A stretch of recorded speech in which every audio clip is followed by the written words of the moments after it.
Olá pessoal, muito boa noite para você que nos assiste aqui na TVT e também nos acompanha pela Rádio Brasil Atual.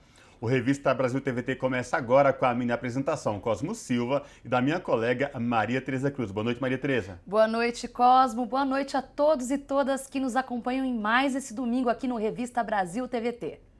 E olha só, os senadores do chamado G7 da CPI da Covid entregaram nesta semana o relatório final da comissão, aprovado na noite de terça-feira, ao Procurador-Geral da República, Augusto Aras. Em seguida, o grupo se dirigiu ao Supremo Tribunal Federal, onde se encontrou com o ministro Alexandre de Moraes, que também recebeu uma cópia do documento de cerca de 1.800 páginas.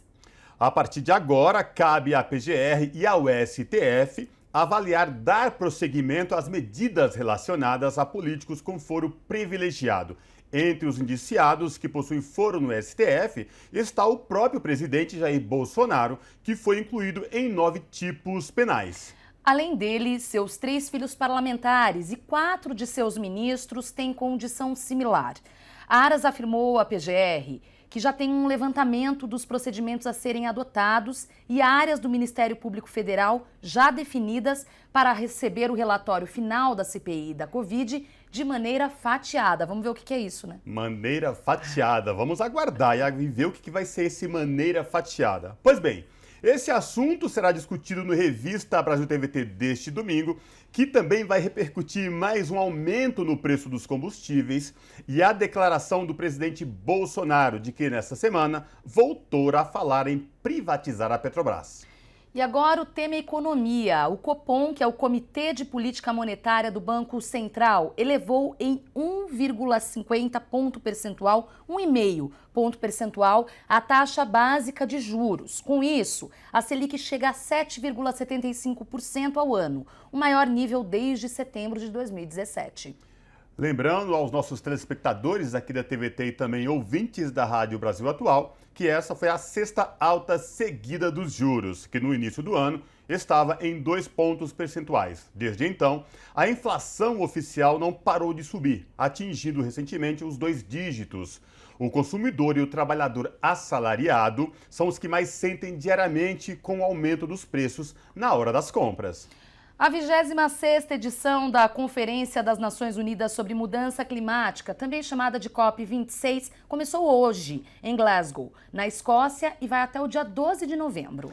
Entre os objetivos da COP26, a implementação do Acordo de Paris, que é considerado um dos mais importantes compromissos multilaterais para a redução de emissão de gases do efeito estufa. Um dos macrotemas da participação brasileira será clima e florestas. Esse assunto será discutido no programa de hoje, que também vai repercutir a estreia do filme Marighella, dirigido por Wagner Moura e com Seu Jorge no papel principal. O filme, que chegou a ser censurado lá em 2019, vai enfim estrear no Brasil. Pois é, Maria Tereza, e a data marcada é 4 de novembro, quando se completam 52 anos do assassinato de Carlos Marighella, em uma emboscada na cidade de São Paulo. Pré-estreias estão marcadas para amanhã, dia 1º de outubro.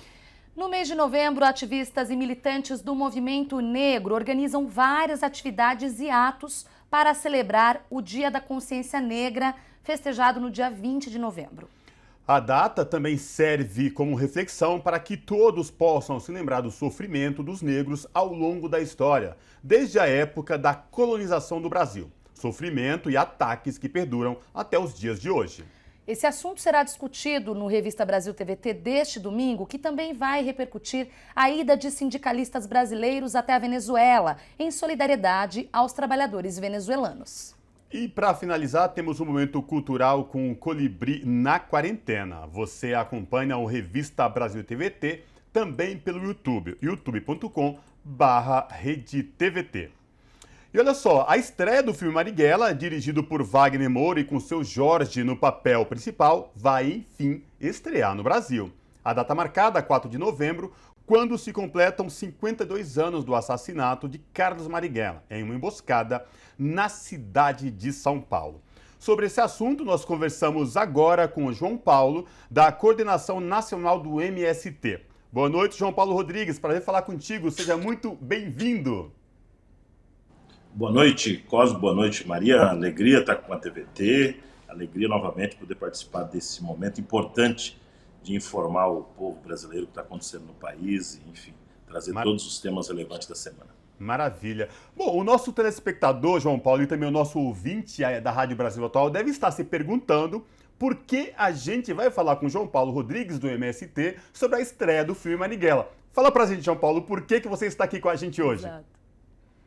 Olha, eu brinco por aí que o cinema e o tapete vermelho chegou nos acampamentos e assentamentos do MST.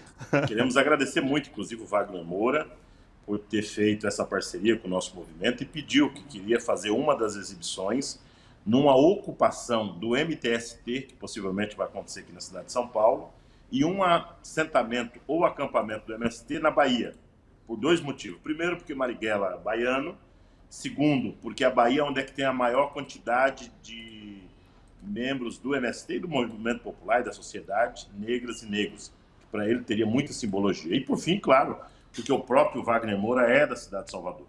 E diante disso, é que nós estamos preparando essa exibição com muita alegria e, ao mesmo tempo, um momento de debate cultural, debater cinema, mas, acima de tudo, o próprio filme faz uma discussão sobre a situação, como é que se deu a violência no período da ditadura e traz a figura do Marighella como esse militante da esquerda brasileira, intelectual, poeta e negro, e que pagou com a sua própria vida pelos seus ideais e pelo que lutava naquele período. Então nós estamos preparando, vai acontecer num assentamento nosso que é muito simbólico, chamado Jaci Rocha, no município de Prado, que é o extremo sul baiano, e é justamente aonde o Bolsonaro queria despejar essas famílias há um ano atrás, com a Força Nacional.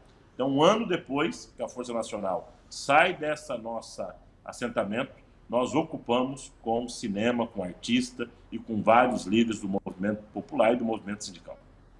Muito bom. Eu estive, inclusive, recentemente em Prado, viu, João Paulo? Lá, além do assentamento, tem também muitos territórios de povos originários, né? Tem muita região, principalmente ali próximo da Vila de Caraíva, da tribo indígena Pataxó, enfim. É uma área, de fato, bastante simbólica nesse sentido. Queria agora saber, João Paulo, o seguinte, um pouco mais do simbolismo do lançamento desse filme nesse momento. Porque vamos lembrar, até na abertura, eu acho que você estava nos ouvindo, né? Você acompanhou. O filme chegou a ser censurado pela Ancine. O filme foi gravado em 2017, em 2019, passou no Festival de Berlim, foi aplaudido em pé, só que aqui a Ancine não liberou, houve então essa censura. Veja que ironia, né? Um filme sobre a ditadura, então censurado. E de lá para cá, de 2019, o governo Bolsonaro e todos esses ataques que a gente vem vendo só pioraram. Qual o simbolismo desse lançamento nesse momento?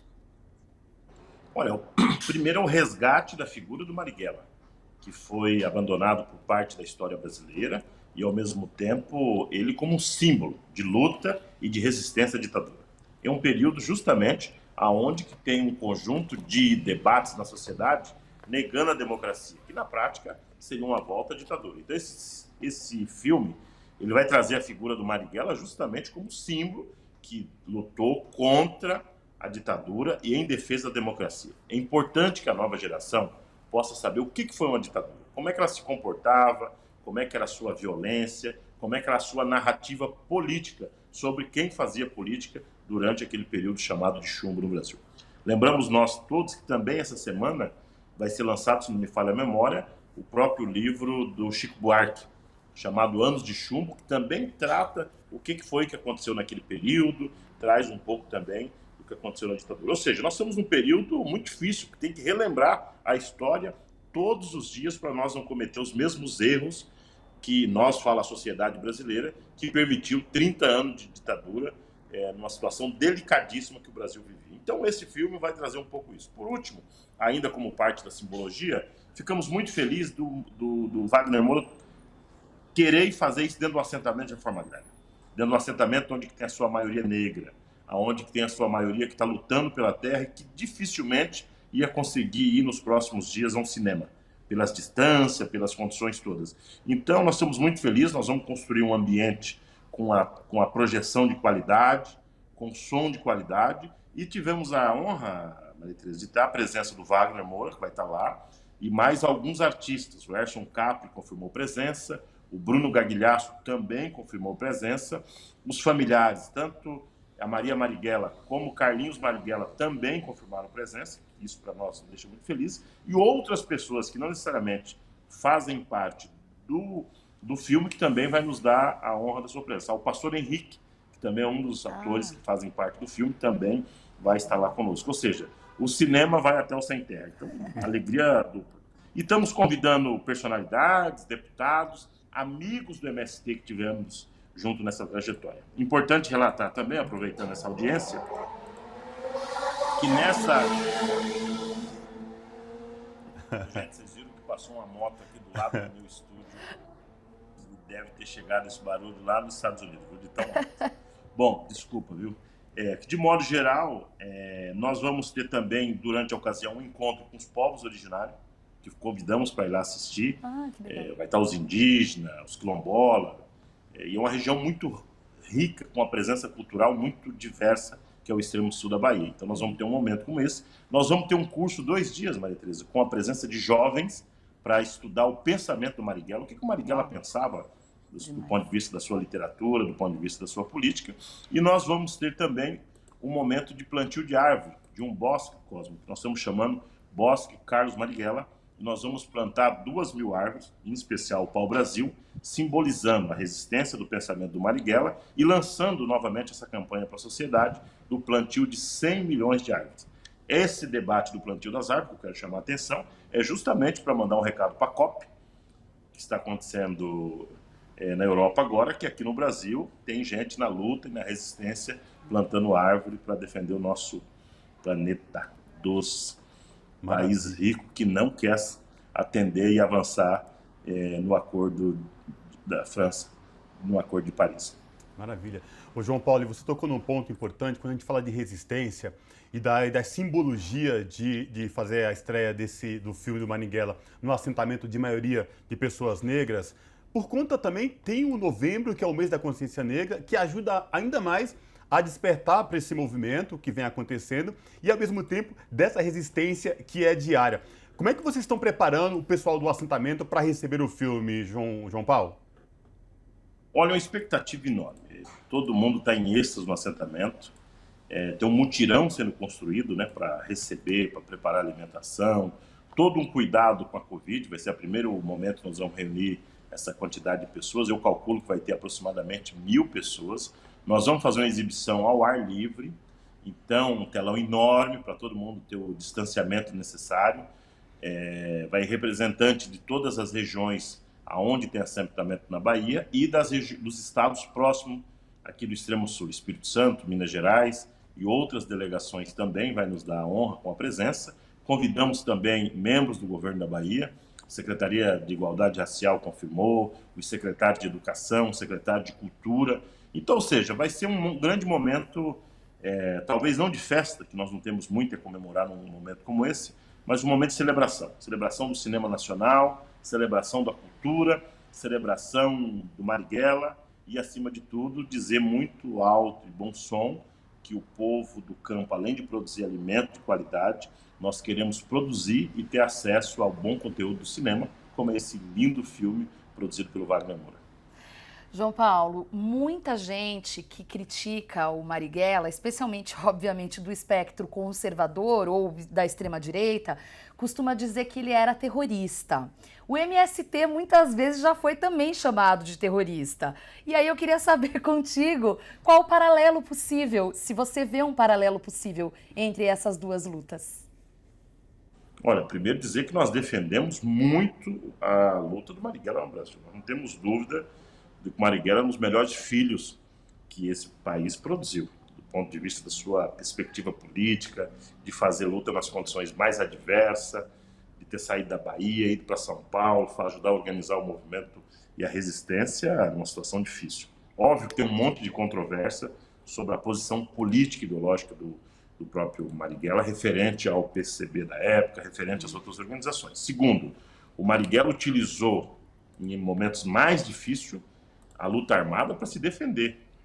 Ao inverso, não foi ele que queria derrubar o regime através da sua... Foi para se defender um ataque perigosíssimo feito pelos militares na situação mais complicada, utilizando os métodos mais horríveis, como ditadura, como a morte, e por isso que os militantes daquela ocasião fizeram isso. Qual o paralelo? É que o Movimento Sem Terra hoje ocupa a terra para nos defender da fome e do latifúndio.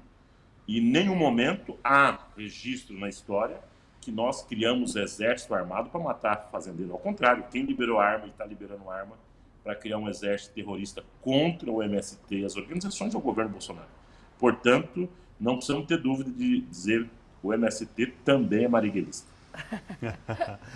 E, sobretudo, num momento tão delicado de ataques à cultura e ao meio artísticos que o país vem vivendo. Portanto, esse lançamento num acampamento do MST diz muito do atual momento vivido pela cultura no país, não é, João Paulo? Sem dúvida nenhuma. Esse lançamento vai acontecer numa situação, é um pré-assentamento que ainda não está consolidado.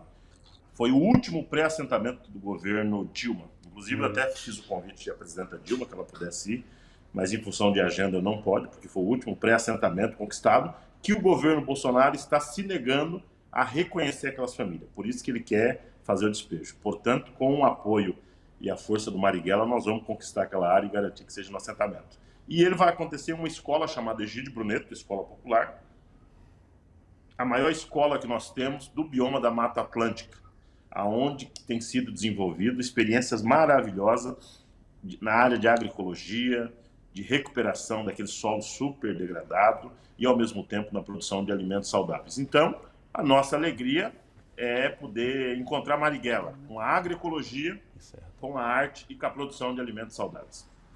Tá certo. João Paulo Rodrigues, da Coordenação Nacional do MST, mais uma vez participando aqui do Revista Brasil TVT. Obrigada. Boa estreia aí. Depois conta pra gente. Alegria enorme poder participar aqui. Quero convidar todos vocês, quem estiver próximo da região de Prado, que vai lá acompanhar com nós esse importante atividade e evento cultural, podemos dizer assim, produzido por esse grande elenco de artistas progressistas, por esse grande brasileiro Marighella. Um abraço a vocês, muito obrigado pela oportunidade de estar aqui na Revista TVT. Abraço. Tchau. E esta semana a Petrobras autorizou mais um aumento no preço dos combustíveis. Também nesta semana, Jair Bolsonaro voltou a falar em privatizar a Petrobras. Para falar sobre essa questão, a Revista Brasil TVT conversa agora com Elizabeth Sacramento, que é diretora do Sindipetro da Bahia e diretora da Confederação Nacional do Ramo Químico. Boa noite, Elizabeth Sacramento. Prazer falar contigo. Seja muito bem-vinda. Boa noite. Muito obrigada. É um prazer estar aqui com vocês. Prazer é todo nosso. Elizabeth, esta semana mais um anúncio de aumento nos combustíveis. A pergunta é: até onde vai essa política de preços da Petrobras, Elizabeth? Então, nós sabemos que a política de preços da Petrobras, ele vem, de um projeto político que surgiu em 2016, quando o Temer ocupa o governo, tá? E muda a política de preço que está no estatuto da empresa, da Petrobras, onde ele coloca o atrelamento ao preço do dólar, a variação do dólar e também as custos de importação, para quem traz, no caso, os derivados de fora, gás cozinha, diesel, gasolina, as taxas de importação, quando a gente precisa, na verdade, importar esses derivados para o consumidor aqui brasileiro. Tá certo. Bom, quero ainda falar sobre essa questão do preço, porque numa live dessa semana, o presidente Jair Bolsonaro, como a gente já está bem acostumado, ele tentou mais uma vez tirar o corpo fora dessa responsabilidade pelo aumento de preços do combustível na bomba. E disse que existe uma lei que puniria a Petrobras caso a empresa não reajustasse o preço. É mais uma fake news, né? Conta pra gente. Realmente é mais uma fake, trazida pelo presidente. Tá? Não existe nenhuma lei que determina que a Petrobras precisa reajustar os preços. Existe um ponto no estatuto da empresa. Nós precisamos ter um entendimento de que a Petrobras ela é uma empresa cuja maior parte do capital ela é estatal. O governo ele é o sócio majoritário, Ou seja, nós, enquanto povo, temos o maior poder nas decisões da empresa. Então, é o estatuto da empresa, na verdade, que determina essa política de preço. Não existe legislação que determine nada disso. Entretanto, existe uma lei que diz que a Petrobras, no caso, ela tem que dar privilégios, garantir, na verdade, o mercado interno. Tá. Ela deve garantir, na verdade, né, o bem energético para a população, para as indústrias e para o comércio. Essa lei, ela não está cumprindo. Então, na verdade, não existe nenhuma lei que define que a Petrobras precisa reajustar preço, mas existe uma política, um estatuto da empresa que foi definido para beneficiar, certo, os acionistas, tá? Beneficiar gerando lucros para os acionistas, tá? Em detrimento, na verdade, da população brasileira, tá? Então, basta o presidente querer, como nosso representante, mudar. Agora, isso vai gerar um problema político para ele, isso é fato. Porque ninguém quer deixar de ganhar, né? Acho que está claro aí os grandes lucros que a empresa tem gerado, né, do ano passado, esse ano, então, nem se fala. E quem está ganhando são os acionistas e o povo sofrendo. Queria falar agora um pouco sobre a questão da privatização. Essa semana ainda eu estava ouvindo uma entrevista, eu ouço muito podcast, e aí eu estava ouvindo uma entrevista que agora até me falhou a memória de qual podcast que era. O fato é que a pessoa estava criticando justamente a venda de refinarias, esse processo de privatização, que ele teria ligação direta com o aumento exacerbado do preço, como você muito bem explicou, essa dependência do dólar. Conta pra gente como se dá isso, se isso é verdade, enfim. É interessante que você vê o presidente falando que a solução será privatizar a Petrobras. Se você não pode mandar numa casa que você tem o poder, você é o sócio majoritário, como é que você vai mandar agora numa casa que é privada? Essa conta não bate, gente. Isso é uma desculpa, na verdade, mais uma fake news que o presidente ele usa para justificar, na verdade, o projeto que Guedes veio cumprir no governo dele. Um dos projetos de Guedes, além das diversas reformas, foi o pacote de privatização. Então, essa insatisfação do povo, ele quer justificar que vai ser resolvida, vai se privatizar a Petrobras. E assim ele vai falar da Eletrobras e de diversas outras empresas públicas. Mas se você não tem, você enquanto sócio majoritário ou proprietário daquela empresa, se você não tem poder de mudar a política, como é que você vai mudar a política quando essa empresa pertence a outro? E quando esse outro visa apenas o seu lucro ou maximizar o seu lucro, independente do custo que isso vai ter para a sociedade. Quando a empresa ela é estatal e ela está na mão da empresa pública, o governo ele tem o poder de regulamentar, visando o benefício social que ele vai trazer para a sua sociedade, para a população. Mas a partir do momento que ele abre mão, ele não tem mais como fazer grandes interferências. E o que vai prevalecer são os grandes lucros, né, dos proprietários. Então, privatizar, com certeza, não será a solução. O presidente ele precisa entender que o sócio majoritário é o governo, ou seja, é o povo, e ele é a voz do povo. Ele precisa se colocar e comprar o desgaste político que isso vai gerar com os empresários, com os acionistas, com o mercado, né? Enfim, é o que ele não quer. É verdade. Elizabeth, eu percebo aqui do estúdio que você está com um jaleco da FUP e uma camiseta por baixo. Privatizar faz mal, é isso? Privatizar faz mal. Fala pra gente como é que está a campanha dos petroleiros, dos sindicatos da FUP, como é que está essa questão, como é que vocês estão trabalhando com a categoria dos petroleiros em todo o Brasil para conscientizar sobre os riscos e os ataques que a Petrobras vem sofrendo nos últimos anos aí por parte do governo anterior a Bolsonaro e agora na gestão de Bolsonaro. Na verdade, a gente tem tentado dialogar com a sociedade, mostrando que o governo tem sim o poder de mudar a política de preço e que isso não passa de um projeto político que surgiu no momento em que Parente ocupa a presidência da Petrobras e ele diz que a Petrobras não tem que fazer papel social, mas que gera lucro a seus acionistas. E como é que a gente tem feito isso junto à sociedade? É levando a campanha. Nós temos trabalhado muito a levar o entendimento do preço do gás, o preço justo do gás, preço justo dos combustíveis.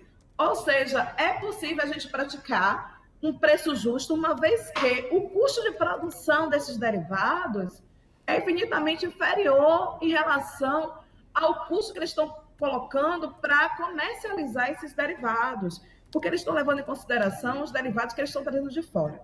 É importante frisar aqui que as nossas refinarias estão com unidades paradas.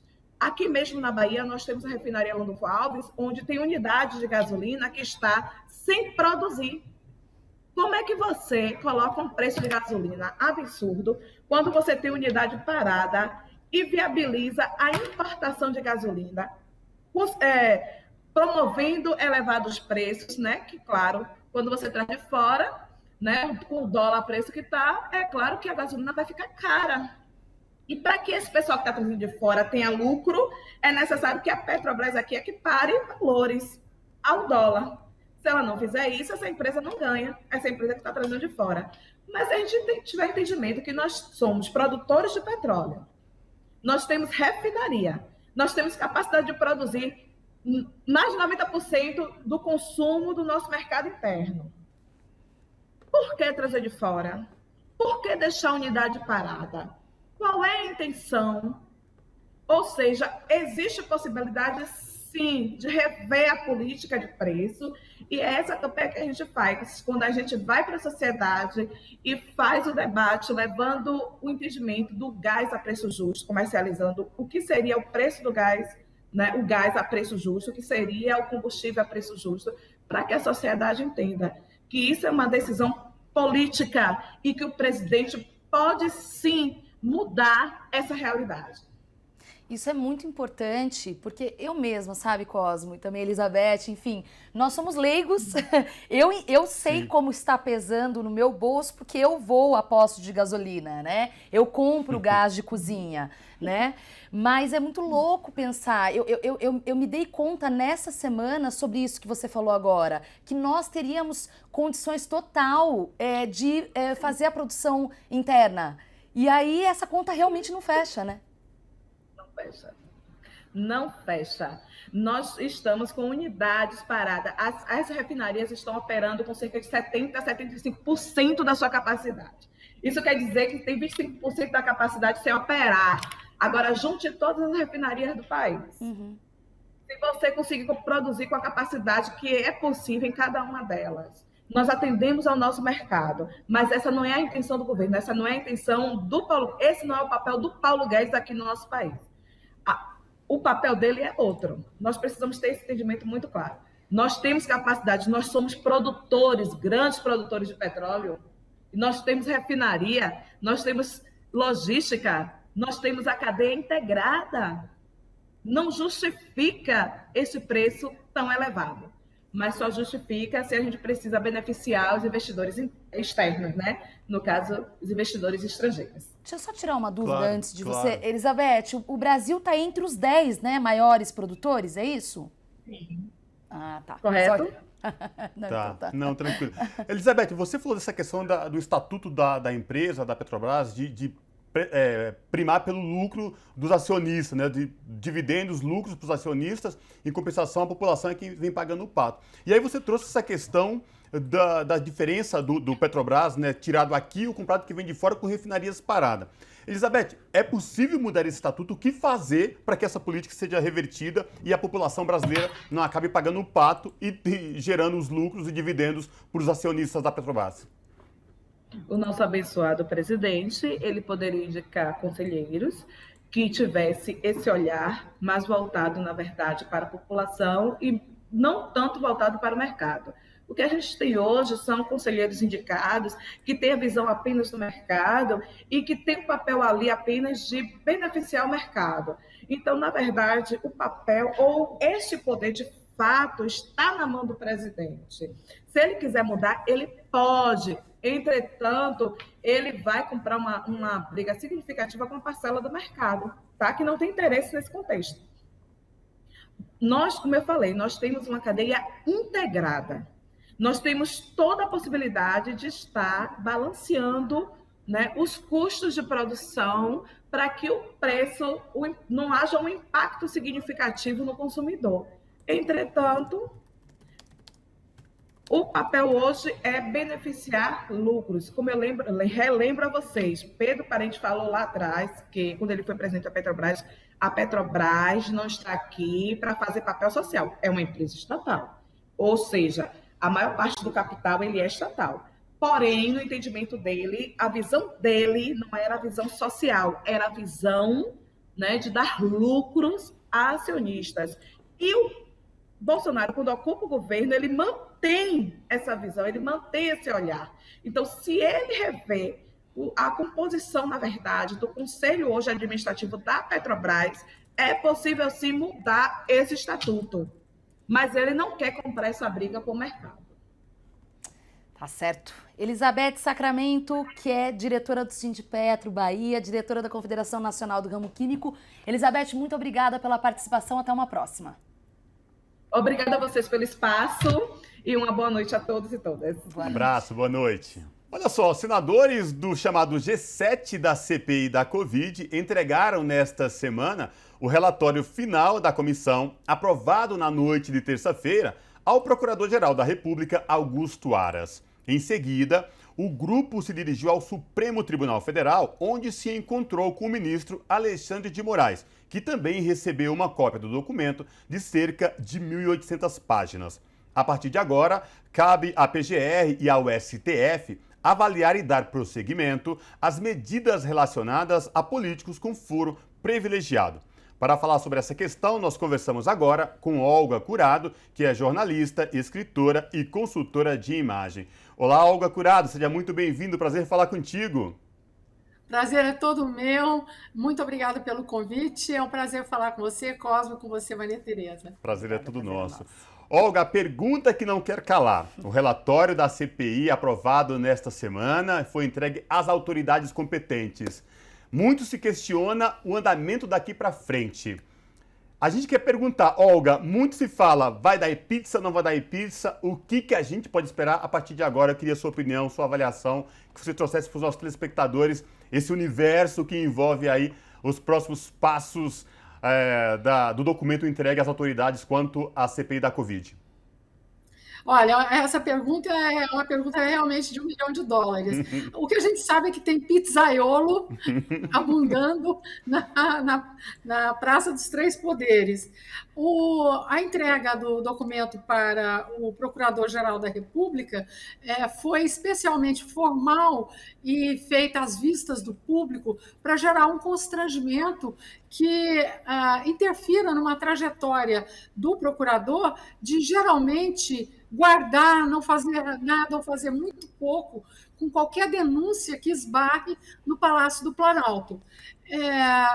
Cerca de 92 pedidos de denúncias encaminhados à PGR, citando o presidente da República, foram encaminhadas para averiguações preliminares. Ou seja, quando você não quer fazer nada, você faz de conta que está fazendo alguma coisa, né? Então, é exatamente isso que a gente teme que aconteça. E a gente sabe também que, do outro lado ali, vizinho ao Senado, tem a Câmara dos Deputados, com Arthur Lira muito determinado a manter uma relação umbilical com o presidente da República e a não fazer nada que ameace a possibilidade dele continuar mandando no governo.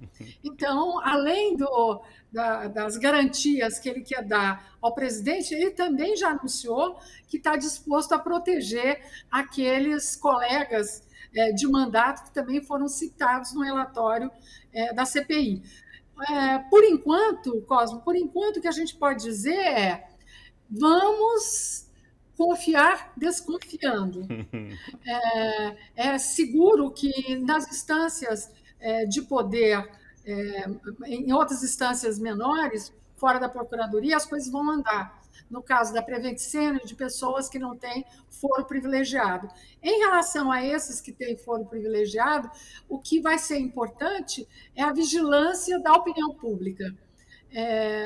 Porque sem isso vai ser muito difícil você impedir que as coisas fiquem procrastinadas, adiadas, e não vai se chegar de fato, a investigações, aprofundamentos e penalizações daqueles que estão sendo citados. A CPI fez um pedaço do trabalho, mas o trabalho, para ser concluído, vai precisar de muita gente empurrando esse carro. Com certeza.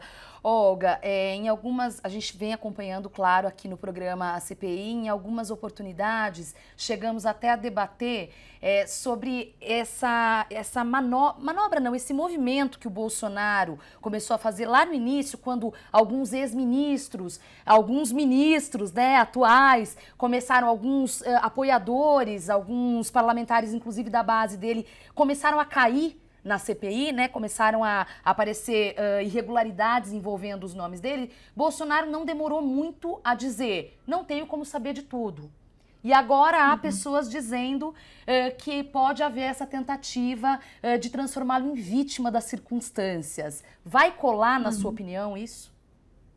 Olha, é muito difícil ele trazer esse discurso do desconhecimento, tanto que tem um inquérito aberto exatamente tratando dessa omissão dele como gestor público.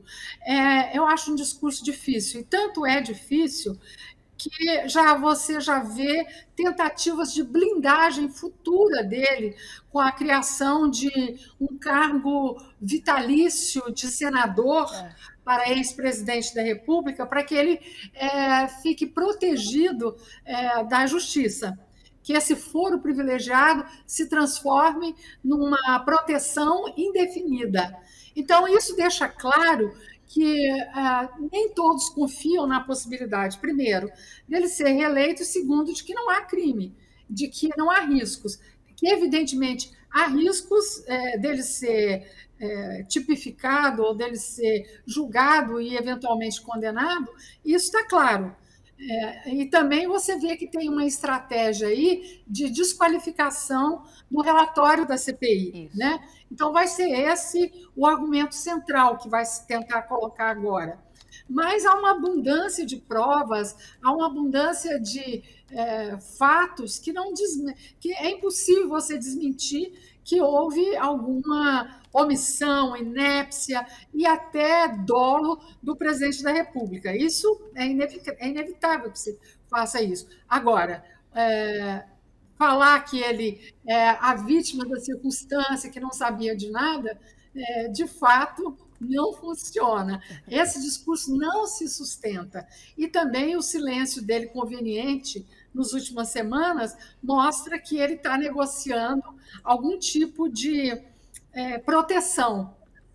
Porque, de fato, se não só no Brasil e não só na justiça divina, também tem fóruns internacionais que estão de olho no que aconteceu no Brasil, né? Pois é, Olga, é exatamente sobre essa questão que vai a minha próxima pergunta, porque ao longo dos trabalhos da CPI, de que apurou responsabilidades durante a pandemia, nunca se viu uma audiência tão grande da população brasileira quanto aos trabalhos da CPI, né? O pessoal acompanhando via TV Câmara, via blogs, portais de notícia, enfim. Tem as autoridades competentes brasileiras, porém, o presidente também esse relatório já foi entregue, inclusive, a órgãos internacionais. Como é que fica a questão do Brasil, especificamente, caso, numa possibilidade, se autoridades brasileiras, aí, o que você falou que é muito difícil não dar prosseguimento às acusações, né, feitas pelo relatório aprovado, no âmbito internacional? Nós temos a questão nacional das autoridades locais competentes, mas também os fóruns internacionais. Como fica a imagem do Brasil perante caso não aconteça algo aqui no Brasil? Olha, a imagem do Brasil hoje no exterior é de vergonha para nós brasileiros e brasileiras, né? Nós somos vistos, de fato, estamos chegando a ser reconhecidos como párias internacionais. Nós somos exemplo de um país, de uma gestão não só irresponsável, não só com a ausência absoluta de solidariedade, de empatia, mas também de incompetência, de má-fé. E com isso você tem efeitos concretos acontecendo, como retração de investimentos estrangeiros, você tem uma dificuldade no Brasil em vocalizar em fóruns internacionais. Agora mesmo, começando o G20, o presidente Bolsonaro desembarcou na Itália, mas, na verdade, o pretexto dele é para visitar a terra da família dele, que é próxima à cidade onde se dá o encontro, porque ele não tem agenda com ninguém. Ele não fala com os Estados Unidos, ele não fala com a China, ele não fala com ninguém. Ele só fala com a família, com o gabinete dele, com aqueles que o cercam e dizem amém. Então, ele viajar com esse povo para o G20, não se tem notícia de proposta, de posicionamento do Brasil. E daqui a pouco você tem a COP26, que vai estar falando em Glasgow, ali do lado, falando sobre meio ambiente, os compromissos brasileiros, e o Brasil sendo apontado como um exemplo do que não deve ser. Então, some-se meio ambiente, política desastrada. A floresta amazônica, uma das únicas no mundo, a única no mundo, que emitiu mais CO2 durante a pandemia do que todas as outras, porque as queimadas prosseguiram como se não houvesse amanhã. Você tem um presidente que é identificado como líder de um país que patrocina remédios que não favorecem cura, pelo contrário, já foram testados e não tem nenhum uso no tratamento de pandemia. Então, é um pacote completo. Você olha para qualquer lado, você tem a referência de um país e de um governo que não tem um discurso para chamar de seu do ponto de vista de envaidecer ou de orgulhar o Brasil. O pior é o pior dos mundos. E a Comissão Parlamentar de Inquérito está tentando essa audiência no Tribunal Penal Internacional em Haia para levar em mãos o relatório, porque é o primeiro caso que um governante é citado fora de um momento de guerra por crime contra a humanidade. Você tem citações em crime contra a humanidade quando você tem uma guerra, você tem políticas de extermínio e ações de extermínio quando você tem confrontos armados. Agora, isso se deu sem que isso tivesse uma guerra. A guerra era contra o vírus. E o presidente da República se aliou ao vírus. Então, esse que é o grande complicador, né? Então, Cosmo, nossa imagem vai de mal a pior. E você sabe que nós vimos isso aqui no escritório, nós temos um sistema de análise. Nós paramos, porque todo mês e trimestre nós fechamos. Um ano estava num patamar de crise de confiança. E ele só foi mais embaixo ainda. Então, infelizmente, é isso. Olga, para a gente já se encaminhar para o fim, queria lançar um olhar um pouco mais para o futuro. Eu ouvi uma coisa essa semana muito curiosa, que é a seguinte, curiosa e ao mesmo tempo assustadora. O bolsonarismo vai continuar mesmo sem o Bolsonaro. E aí, você escreveu um artigo no Portal UOL que, de certa forma, toca nesse ponto por causa das mentiras que o presidente fala semanalmente nas lives. E aí, por mais que as redes sociais, o Facebook tire, o Instagram tire, sei lá, as redes sociais tirem, o YouTube, ele forma essa opinião. E aí, como que a gente vai conseguir desconstruir o bolsonarismo e o quanto essa frase é apocalíptica e o quanto ela é verdadeira? Olha, ela é verdadeira porque você tem, historicamente, grupos que representam pensamentos radicais e bolsões extremistas. Você não vai eliminar esse grupo. O que você vai fazer é deixar esse grupo a descoberto, que eu acho que é um momento muito importante para a gente poder dimensionar o tamanho dele. Porque ele estava escondido, como estava escondido nos Estados Unidos, até que Trump foi eleito. As pessoas não sabiam que existiam essas pessoas com esse pensamento, como você não sabia que existia aquela vocação nazista de grupos que tomaram o poder na Alemanha. Então, a gente vai conviver e aprender a conviver com esses pensamentos extremistas. O que é fundamental é que você tenha legislações e regulações que penalizem manifestações que promovam o ódio e que promovam a mentira. Isso não pode, isso não é liberdade de expressão. E o que o presidente fez recentemente, vinculando vacina à AIDS, é uma forma simplista e fácil para chegar naquelas pessoas que, ignorantes, e às vezes até de boa fé, acreditam que a figura do presidente da República, ela em si é sagrada. Então, se o presidente fala, aquilo é verdade. O presidente falou. Então, há uma reverência pelo papel, pela função, que ele não honra, mas que às vezes pessoas simples falam, como assim o presidente falou? Né? E a gente sabe muito bem que às vezes é um momento único na biografia de uma pessoa, quando ela cumprimenta um presidente da República pessoalmente. Ela conta isso para os filhos, para os netos, eu estive com o presidente. Então, a gente sabe o peso da instituição e sabe também que se não houver uma regulação, uma responsabilização pelas plataformas e por aqueles que emitem esse tipo de mensagem, a gente não vai conseguir conter, porque numa terra sem lei, quem tem a arma mais rápida e não tem escrúpulo, acaba ganhando o jogo. Exato. Olga Curado, jornalista, escritora e consultora de imagem, obrigada pela participação. Boa noite e até a próxima. Muito obrigada, foi um prazer conversar com vocês e não vamos perder a esperança, hein? Isso mesmo. Abraço, Jamais. Olga. Um abraço. Um abraço, até logo. Até logo. Bom, e com essa mensagem aí de esperança da Olga Curado, que é o que nos resta, né, Cosmo? É verdade. A gente vai para um breve intervalo aqui no Revista Brasil TVT e volta daqui a pouquinho, não saia daí.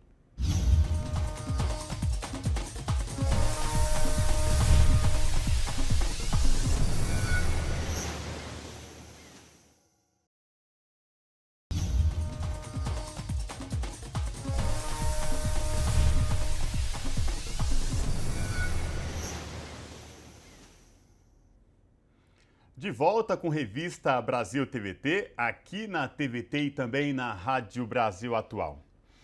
A 26ª edição da Conferência das Nações Unidas sobre Mudança Climática, também chamada de COP26, começou hoje em Glasgow, na Escócia, e vai até o dia 12 de novembro. Entre os objetivos da COP26, a implementação do Acordo de Paris, que é considerado um dos mais importantes compromissos unilaterais para a redução de emissão de gases de efeito estufa. Um dos macrotemas da participação brasileira será clima e florestas. Sobre esse assunto, nós conversamos agora com o Nilton Tato, deputado federal pelo PT aqui de São Paulo. Boa noite, deputado Nilton Tato, seja muito bem-vindo. Boa noite, Cosmo, boa noite, Maria Tereza, um prazer enorme estar falando aqui na TVT novamente. Prazer é todo nosso, deputado. Deputado, já quero entrar direto no ponto com o senhor sobre a COP26, que começou hoje em Glasgow, na Escócia. Que o senhor falasse para a gente os desafios enfrentados pela delegação brasileira a serem implementados e apresentados lá na Conferência das Nações Unidas sobre o Clima. O que a gente pode esperar da delegação brasileira em Glasgow, deputado? Então, da delegação oficial brasileira, a gente não deve esperar nada, porque eu quero até um tempinho aqui para poder explicar. É importante para as pessoas que estão assistindo ou ouvindo de que o governo Bolsonaro estava numa estratégia de abandonar o Acordo do Clima, o Acordo lá de Paris, seguindo a mesma linha dos Estados Unidos quando liderado pelo Trump. Tanto é que o Brasil esteve ausente, né, dessas negociações até pouco tempo atrás, né, por parte do governo Bolsonaro. Mas agora, o governo Bolsonaro vai estar com o maior stand que o Brasil já teve numa conferência. Mas isso organizado a partir do Ministério da Agricultura, da Frente Parlamentar da agropecuária, então a bancada ruralista, com a Confederação Nacional da Agricultura e também da Confederação Nacional da Indústria, dentro de uma estratégia para dizer que o Brasil está fazendo a lição de casa na perspectiva do desenvolvimento sustentável e de diminuir as emissões de gases de efeito estufa. Mas aí tem um outro Brasil, que é o Brasil de verdade, que vai estar presente lá, que são os movimentos populares, a sociedade civil organizada, as ONGs, os parlamentares dos partidos de oposição, para mostrar que o governo brasileiro, o governo Bolsonaro, vem fazendo tudo ao contrário daquilo que o Brasil já tinha se comprometido para diminuir as emissões de gás de efeito estufa. Importante que as pessoas saibam, inclusive no período de 2006 a 2012, 2013, durante os governos do presidente Lula e da presidenta Dilma, o Brasil reduziu em 80% os desmatamentos. E desmatamento é a principal causa das emissões brasileiras de gás de efeito estufa. Aliás, nesse período, o Brasil teve a maior diminuição, né, de gás de efeito estufa de todo o planeta. Nenhum outro país conseguiu o feito que o Brasil fez neste período. Ninguém conseguiu diminuir tanto gás de efeito estufa como nesse período, 2006 a 2013. Bom, o governo Bolsonaro desmontou todo o aparelho, né, toda a estrutura do ICMBio, do IBAMA, da FUNAI, do Programa de Controle de Desmatamento da Amazônia, né, de todos os projetos que estavam sendo desenvolvidos na perspectiva do desenvolvimento sustentável com o Fundo Amazônia. São 3 bilhões de reais que estão parados no BNDES. Com isso, o Brasil está muito longe de atingir aquelas metas que o Brasil se comprometeu na época de diminuir em 43% as emissões até 2050. Então, por isso que é um desafio muito grande e o Brasil vai passar vergonha lá nessa Conferência do Clima, porque vai só disputar uma narrativa, falar uma coisa, quando na prática aqui está fazendo outra coisa, mas não é só disputa de narrativa. Os indicadores, o aumento de desmatamento, né, o aumento de queimada, o aumento de violência no campo, né, aquilo que a gente está assistindo aqui no Brasil, que é aquilo que os próprios indicadores estão mostrando, vai fazer com que o Brasil sofra uma pressão muito grande lá nessa conferência agora, que começa no domingo, dia 31. Deputado, antes de eu iniciar a próxima pergunta, eu vou pedir licença para o senhor para a gente exibir um pequeno vídeo sobre a COP26 feito pela ONU. Vamos lá.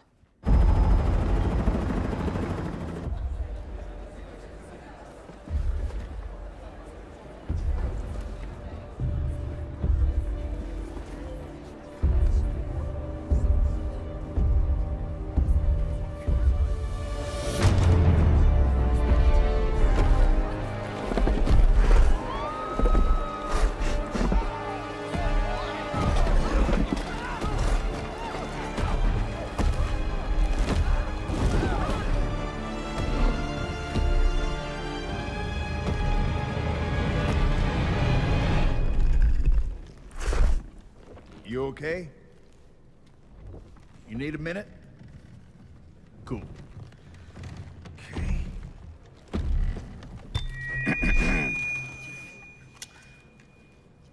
Listen up, people. I know a thing or two about extinction.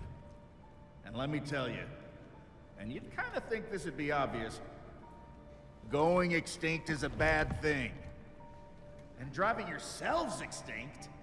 In 70 million years, that's the most ridiculous thing I've ever heard.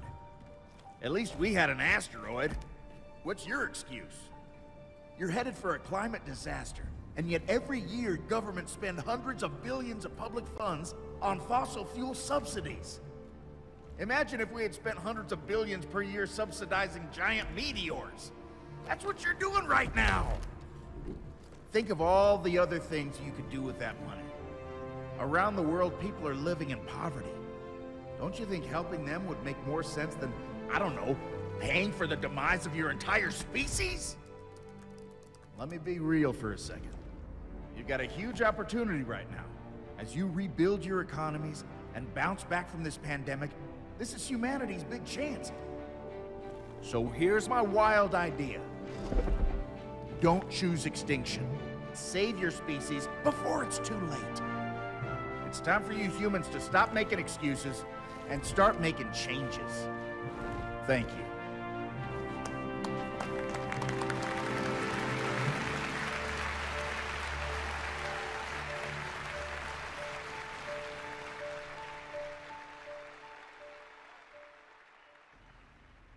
Deputado, o senhor conhecia esse vídeo? Tinha visto esse vídeo? Bom, é uma grande provocação feita sob medida para nós. Como o senhor muito bem salientou, estamos chegando na COP26 desmoralizados, passando essa vergonha mundial, né? Enfim, e marcados também politicamente pela ausência de Bolsonaro e de Mourão. Que aí é essa minha pergunta de agora. O quanto essa ausência, politicamente falando, já que outros líderes mundiais estarão nesse evento tão importante, representa, é mais um indicativo de quanto o governo Bolsonaro, o atual governo, desqualifica o importante debate ambiental. Sim, Maria Tereza, é aquilo que eu já falei. O governo brasileiro está lá, na verdade, é o setor do agronegócio, que está lá, né, como se fosse a delegação oficial do governo brasileiro. Mas Bolsonaro mesmo, né, ele ainda não acredita nas mudanças climáticas. Isso acho que está bem claro.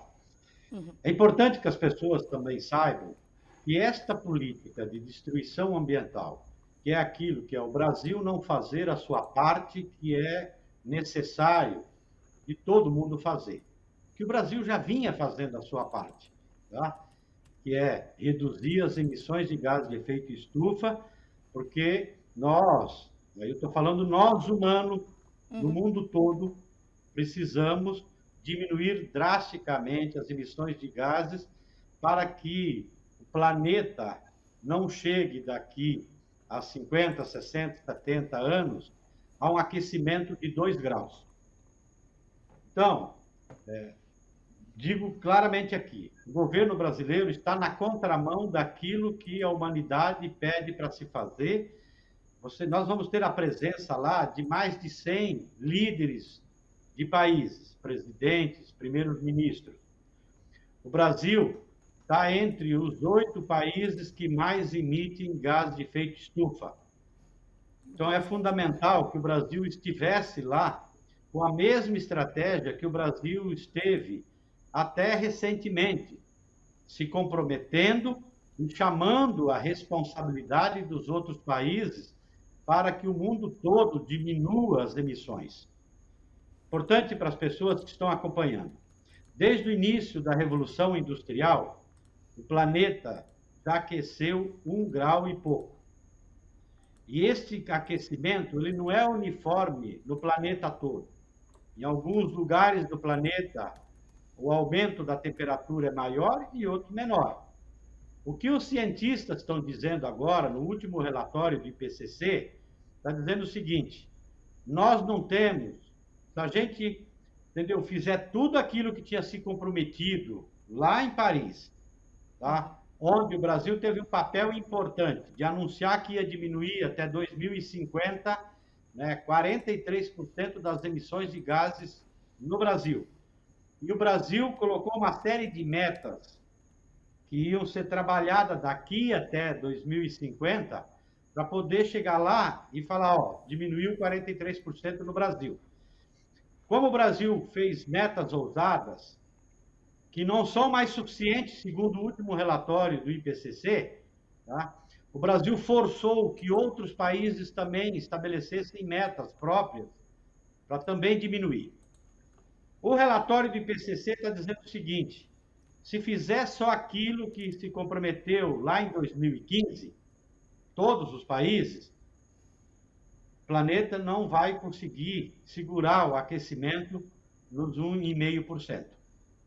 A consequência desse aumento de temperatura, então só se a gente pegar aqui os dados do IPCC, e junto mais de 100 especialistas indicados pelos países que compõem a ONU, e que estudam mais de 5.000 produções científicas, tá? Estudos.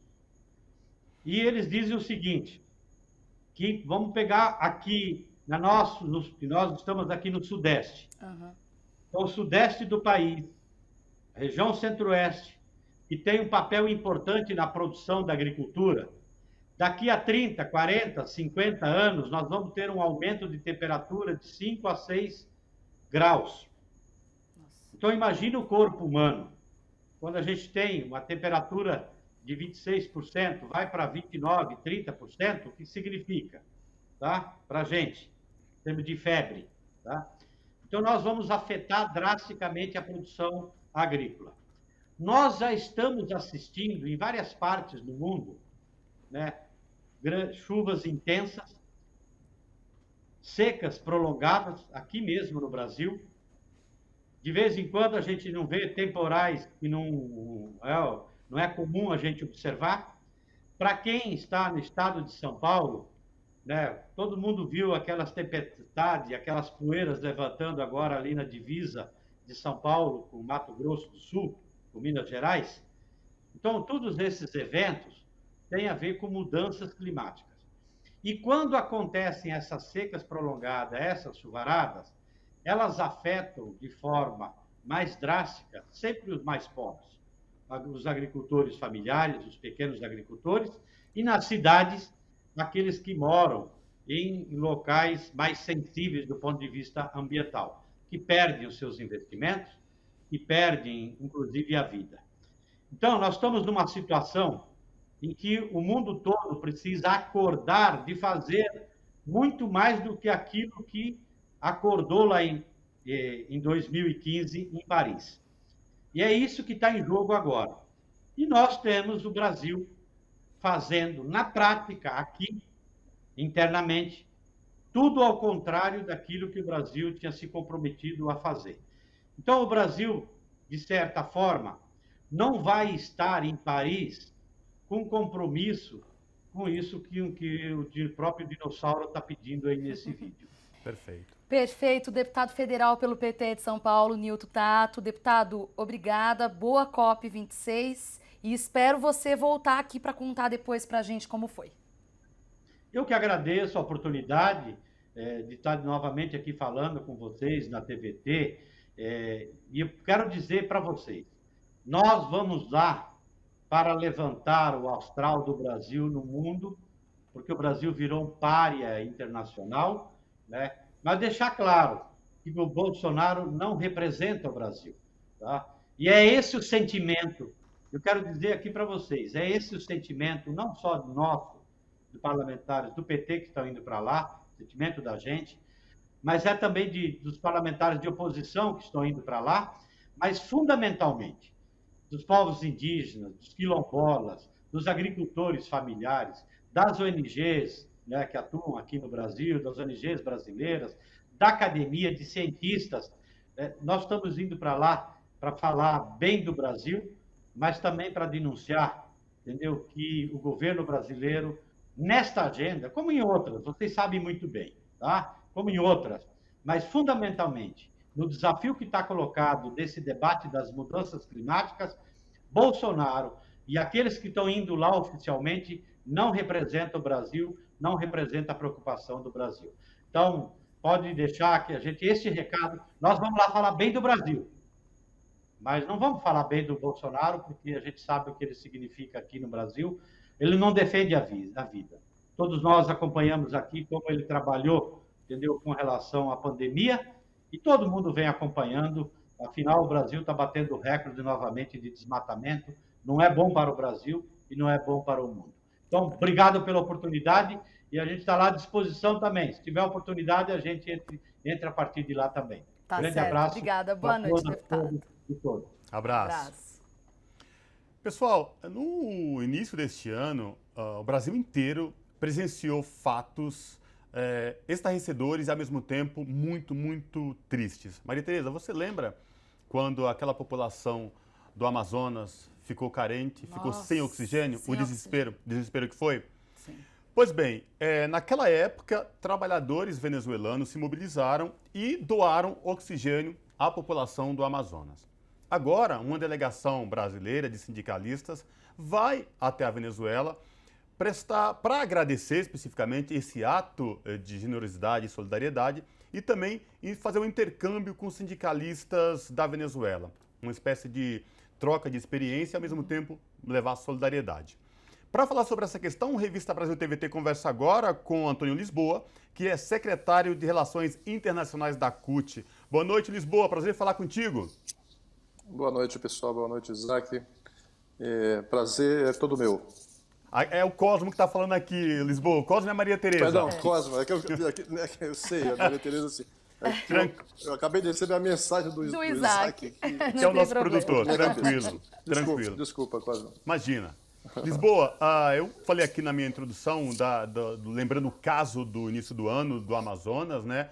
E aí a gente teve a solidariedade de trabalhadores da Venezuela. E agora, vocês, com iniciativa maravilhosa de sindicalistas brasileiros, vão até a Venezuela agradecer esse ato de generosidade e, ao mesmo tempo, fazer uma troca de experiência. Como é que vai ser essa agenda de vocês com os sindicalistas venezuelanos a partir da semana que vem, Lisboa?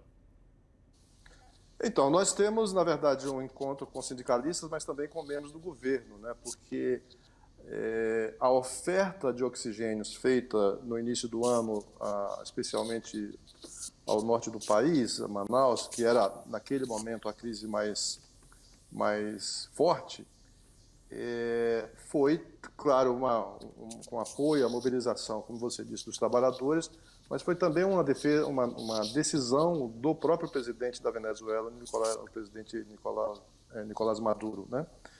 E então nós temos, a partir do momento em que a gente recebeu essa solidariedade, nós iniciamos uma campanha aqui, porque eles até poderiam ter oferecido mais oxigênio, mas a gente sabe que a Venezuela sofre um boicote internacional, né, absurdo, né? E as plantas de produção de oxigênio, né, que ficam já ao sul da Venezuela, perto de Roraima, tem todo tipo de problema de reposição de peças, por exemplo. Então, apesar disso, eles ofereceram oxigênio e nós, então, iniciamos uma campanha aqui no Brasil para adquirir recursos e comprar peças de reposição para as plantas, né, da produção de oxigênio. Então, nós fizemos a campanha e estamos indo agora fazer, digamos assim, essa retribuição de solidariedade. E, ao mesmo tempo, nós temos encontros, sim, com sindicalistas, com a CBTV, que é a Central Bolivariana, a ASE, que é a Aliança Sindical Independente, né, uma outra central sindical. E também temos encontros com o ministro do Trabalho, com o ministro chanceler, com o ministro da Indústria. Estamos ainda esperando a confirmação de um encontro com o próprio presidente Maduro. Então, como você mesmo disse, é uma visita de cortesia, de retribuição e de fortalecimento das nossas relações dos trabalhadores brasileiros com os trabalhadores venezuelanos, com quem a gente tem já relação com as centrais sindicais, né? Então, esse é o objetivo da nossa viagem. Lisboa, bom, você conseguiu já explicar, né, para a gente o que ensejou, né, o motivo, enfim, da visita, mas eu gostaria de saber como que se deu a ideia, quem que teve a ideia, como foi esse alinhamento para que essa visita vá acontecer, né? Então, a visita foi nossa mesmo da CUT, né? Foi do próprio presidente. Nós tínhamos, final do ano passado, nós fomos à Bolívia e tivemos um encontro com o presidente Luiz Arce. Então, existe nesse momento, assim, a CUT tem relações históricas com o movimento sindical internacional, incluindo o movimento sindical da América do Sul, das Américas, né? Mas de toda a Europa, dos Estados Unidos, do Japão, enfim. Nós temos uma rede imensa de relações com o movimento sindical internacional. Mas depois da visita que nós fizemos à Bolívia, então, por própria sugestão do Sérgio, que é o presidente da CUT, falou assim, a gente podia, então, também fazer outras visitas, porque ele quer ter uma atuação mais efetiva na área internacional, apesar da agenda brasileira ser tão pesada, né? E aí surgiu essa questão do oferecimento, digamos assim, do oxigênio. E a partir disso, nós então resolvemos já, ainda no início desse ano, fazer a campanha e tomar essa decisão. Então estamos indo, nós representantes da CUT, o Sérgio e eu, mas também o presidente da Força Sindical, o presidente da UGT, o presidente da CTB, enfim, e 2 dirigentes da CUT do Rio de Janeiro também. E vamos essa semana, né, para essa agenda importante lá, como disse, com o governo e com o movimento sindical. Lisboa, uma visita além de cortesia que mostra também essa questão da importância da solidariedade entre os movimentos sindicais, aqui toda a América Latina, por que não dizer assim dessa forma, lembrando de todo o trabalho dos trabalhadores à época, né, que auxiliaram o Brasil naquela crise drástica e violenta que o Brasil vivenciou lá no norte do país, especificamente no Amazonas. Mas a minha pergunta para você especificamente quantos dias a delegação desses sindicalistas vão ficar na Venezuela e essas agendas já estão definidas? Sim, nós vamos na madrugadinha do dia 2, portanto terça-feira, e voltamos no dia 6. Então nós temos já confirmadas as agendas com a Central Bolivariana dos Trabalhadores, né, com a ASE, Aliança Sindical Independente, com o Ministro do Trabalho, com o ministro da chanceler e com o ministro da indústria. Estamos dependendo ainda, até por uma questão, imagino, de segurança, ainda a confirmação com o próprio presidente Maduro, né? Mas como você mesmo disse, os trabalhadores de todo o mundo, eles têm tido, né, diferentemente, muitas vezes das próprias disputas que existem entre os governos, porque muitos deles são a gente sabe, de extrema direita, outros mais ao centro, outros à esquerda. E o caso que acontece hoje no Brasil, né, com o governo Bolsonaro, que é de total, digamos assim, enfrentamento ao governo da Venezuela e ao povo trabalhador venezuelano, porque à medida que você tem uma posição absurda dessa contra o governo, quem acaba se prejudicando, em última instância, é a própria população. Assim como a Venezuela, com Cuba, enfim. A gente sabe que esse governo é um governo fascista, de extrema-direita, mas, ao mesmo tempo, nós temos que fazer esse papel. Ou seja, já que o Brasil não faz, nós, trabalhadores, vamos continuar fazendo esse trabalho digamos, de cooperação, coisa que já vem de muito tempo, cooperação bilateral, coisa que fazemos há muito tempo. E, óbvio, nós queremos, né, com essa viagem. Ontem estivemos aqui com diplomatas da Venezuela, aqui em Brasília, e nós queremos, com essa viagem, ampliar esse processo de cooperação, inclusive criando convênios, até para poder ver como é que nós apoiamos aqui no Brasil a quebra, né, do bloqueio absurdo que a Venezuela sofre hoje da maioria dos países do mundo, mas especialmente, né, do Brasil, né, que é um vizinho, enfim, são povos irmãos, mas que têm um governo, né, fascista no Brasil que acaba gerando essa dificuldade, né? Então nós queremos fazer a solidariedade, mas também ampliar, discutir possibilidades de melhorar as condições, né, das relações entre Brasil e Venezuela e, claro, melhorar as condições da própria vida do povo venezuelano, né? Ouvindo a eles, claro. Questão dos bloqueios, dos embargos, mas antes, eu tenho curiosidade, na verdade, eu sei que a agenda com o presidente Nicolás Maduro ainda não está confirmada, mas qual a sua expectativa caso esse encontro venha a acontecer, desse encontro com o Maduro? Não, nós temos, assim, primeiro a expectativa de que de fato ela aconteça, né? Porque, enfim, o trabalho está sendo feito no sentido de que ele nos receba. E a expectativa é, como disse, de levar a solidariedade ao governo e ao povo e, a partir daí, né, iniciar discussões. Por exemplo, hoje a gente sabe que o turismo internacional começa novamente enfim, a caminhar, né, depois da crise maior da pandemia. E a gente sabe que, inclusive, a Venezuela tem espaços, né, para que brasileiros possam visitar, sempre visitaram, não só as praias da Venezuela, no Caribe, mas, inclusive, o chamado turismo social. são iniciativas que a gente vai levar e discutir com o governo da Venezuela. Além, evidentemente, de questões relacionadas à própria produção industrial, porque lá eles não têm peças de reposição, para você ter uma ideia.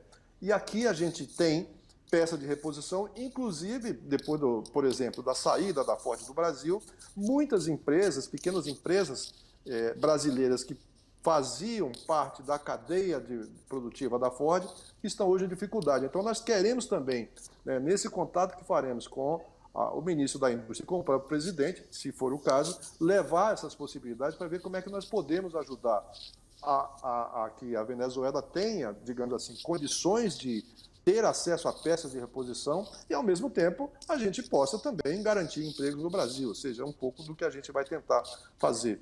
Existe uma outra questão que, para mim, pessoalmente, é muito importante, que é a Venezuela hoje, já de 5, 6, aliás, desde 2012, sofre um ataque profundo por parte dos empregadores e de parte dos governos na Organização Internacional do Trabalho. Como eu faço parte do Conselho de Administração da OIT, e nós, trabalhadores, temos uma posição muito clara a respeito da defesa da Venezuela, ou seja, da garantia de que a Venezuela seja respeitada no mundo e não sofra esses bloqueios absurdos. Também eu quero, né, conversar com os dirigentes sindicais, nós vamos conversar com os dirigentes sindicais e também com o chanceler, com o ministro do Trabalho, para ver como é que a gente pode, de alguma forma, melhorar as condições de relação enfim, que a Venezuela tem hoje na Organização Internacional do Trabalho, que, como eu disse, sofre um ataque absurdo de grande parte dos direitos dos governos né, que participam da organização e, especialmente, dos empregadores, né, dos patrões lá na organização. Então, isso também é uma agenda importante, né, para nós. Lisboa, você falou, já tocou basicamente no ponto do embargo, quanto isso afeta especificamente os trabalhadores, não só a população da Venezuela, mas como os trabalhadores que estão na linha de frente da força produtiva.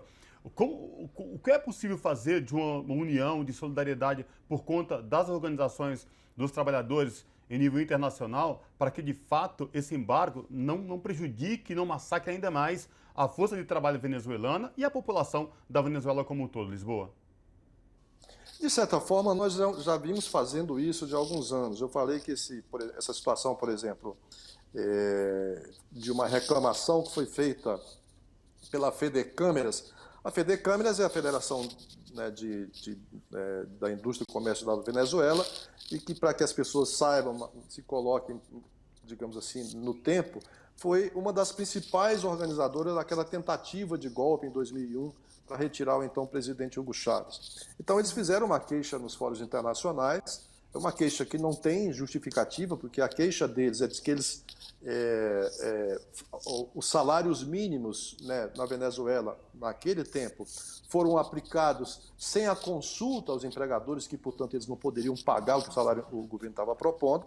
Então, isso vem se desenvolvendo há muito tempo. Mas nós, como disse, já estamos fazendo isso de muito tempo. Como? Primeiro, nos fóruns internacionais, tentando, digamos assim, levar uma outra visão, uma visão mais, digamos assim, ampla do problema que acontece na Venezuela, porque as pessoas acham que, como assistem especialmente a grande mídia corporativa no Brasil e fora do Brasil, acham que a Venezuela é uma ditadura, etc. Então, o nosso papel é trabalhar junto aos sindicatos do mundo inteiro, na Europa, nos Estados Unidos, aqui na América Latina, e isso tem sim já surtido efeito, entendeu? Devagar, as coisas vão acontecendo pouco a pouco, mas esse trabalho tem sido feito já de algum tempo e é fundamental que a gente dê continuidade, ou seja, mostre a solidariedade, mas atue nos espaços que nos são, onde nós estamos, atue no sentido de garantir ao povo da Venezuela os mesmos direitos que qualquer povo tem, né? Que eles não sofram tanto com um bloqueio, que é um bloqueio, né, absolutamente absurdo, como eu disse, e que tem interesses basicamente econômicos, em função da produção do petróleo da Venezuela, né? Antônio Lisboa, secretário de Relações Internacionais da CUT, muito obrigada pela participação. Um abraço para vocês. É sempre um prazer estar aqui com vocês, batendo papo. Abraço. Tchau, tchau. Um abraço.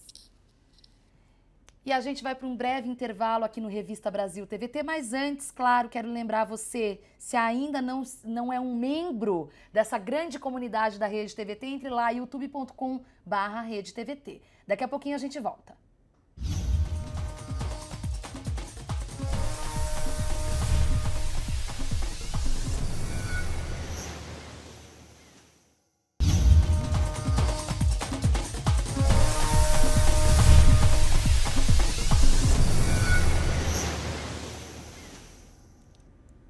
De volta com Revista Brasil TVT, aqui na TVT e também na Rádio Brasil Atual. O Copom, que é o Comitê de Política Monetária do Banco Central, elevou em 1,5 ponto percentual a taxa básica de juros. Com isso, a Selic chega a 7,75% ao ano, no maior nível desde setembro de 2017. Foi a sexta alta seguida dos juros, que no início do ano estava em 2%. Desde então, a inflação oficial não parou de subir, atingindo recentemente os 2 dígitos. O consumidor e o trabalhador assalariado são os que mais sentem diariamente com o aumento de preços na hora das compras. Sobre essa questão, o Revista Brasil TVT conversa agora com o professor Wallace Moreira, da Faculdade de Economia da Universidade Federal da Bahia. Boa noite, professor Wallace Moreira. Prazer falar contigo, seja muito bem-vindo. Boa noite, o prazer é todo meu. Agradeço, fico muito lisonjeado pelo convite. Prazer é nosso, professor. Professor Wallace, inflação na casa dos 2 dígitos, desemprego em alta e carestia que a gente não aguenta mais. Aonde tudo isso vai parar, professor? Bom, eu acho que é importante a gente primeiro recapitular que essa crise ela não é apenas de agora, como resultado da Covid, da pandemia. Eu acho isso muito importante a gente recapitular que desde 2015, desde do golpe contra a presidenta Dilma, a economia brasileira passa por um processo de retração. É importante lembrar que em 2015 e 2016 nós somamos quase 7% negativo do PIB. Posteriormente, tivemos crescimento de 1,5%, 1,6%, que anteriormente, quando era dos governos do PT, era chamado de PIBinho, e agora é chamado de recuperação. Só que nós tivemos crescimentos baixos entre 2007, 2018 e 2019, e em 2020 nós tivemos a pandemia. Só que tem um detalhe em relação à pandemia, que no primeiro trimestre de 2020 o PIB já apresentava queda de crescimento de menos 1,2%, ou seja, mesmo sem o impacto da Covid, a economia brasileira já apontava para um crescimento medíocre ou até mesmo negativo. Qual é o resultado disso? É que nós estamos tendo um agravamento, principalmente, como você falou, das condições do mercado de trabalho. A taxa de desemprego, a taxa de desocupação hoje, embora tenha caído para 13,2%, ainda permanece muito alta e bem acima, do período anterior à crise de 2015. E veja, e não só a taxa de desocupação ela é alta, como também há todos os indicadores com um elevado nível de precarização com queda de renda média e massa salarial dos trabalhadores.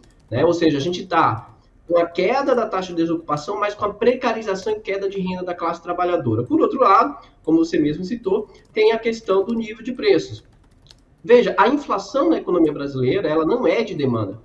É uma inflação que vem como resultado de falta de insumos, que é uma questão da economia internacional, mas ao mesmo tempo por resultado dos preços administrados. O melhor exemplo disso é a Petrobras, que vem adotando uma política de preços, inclusive batendo recorde de lucro no segundo e terceiro trimestre e transferindo esse dinheiro para acionistas. Só consomando o segundo e terceiro trimestre deste ano, já foram liberados ou destinados para acionistas quase 70 bilhões de reais.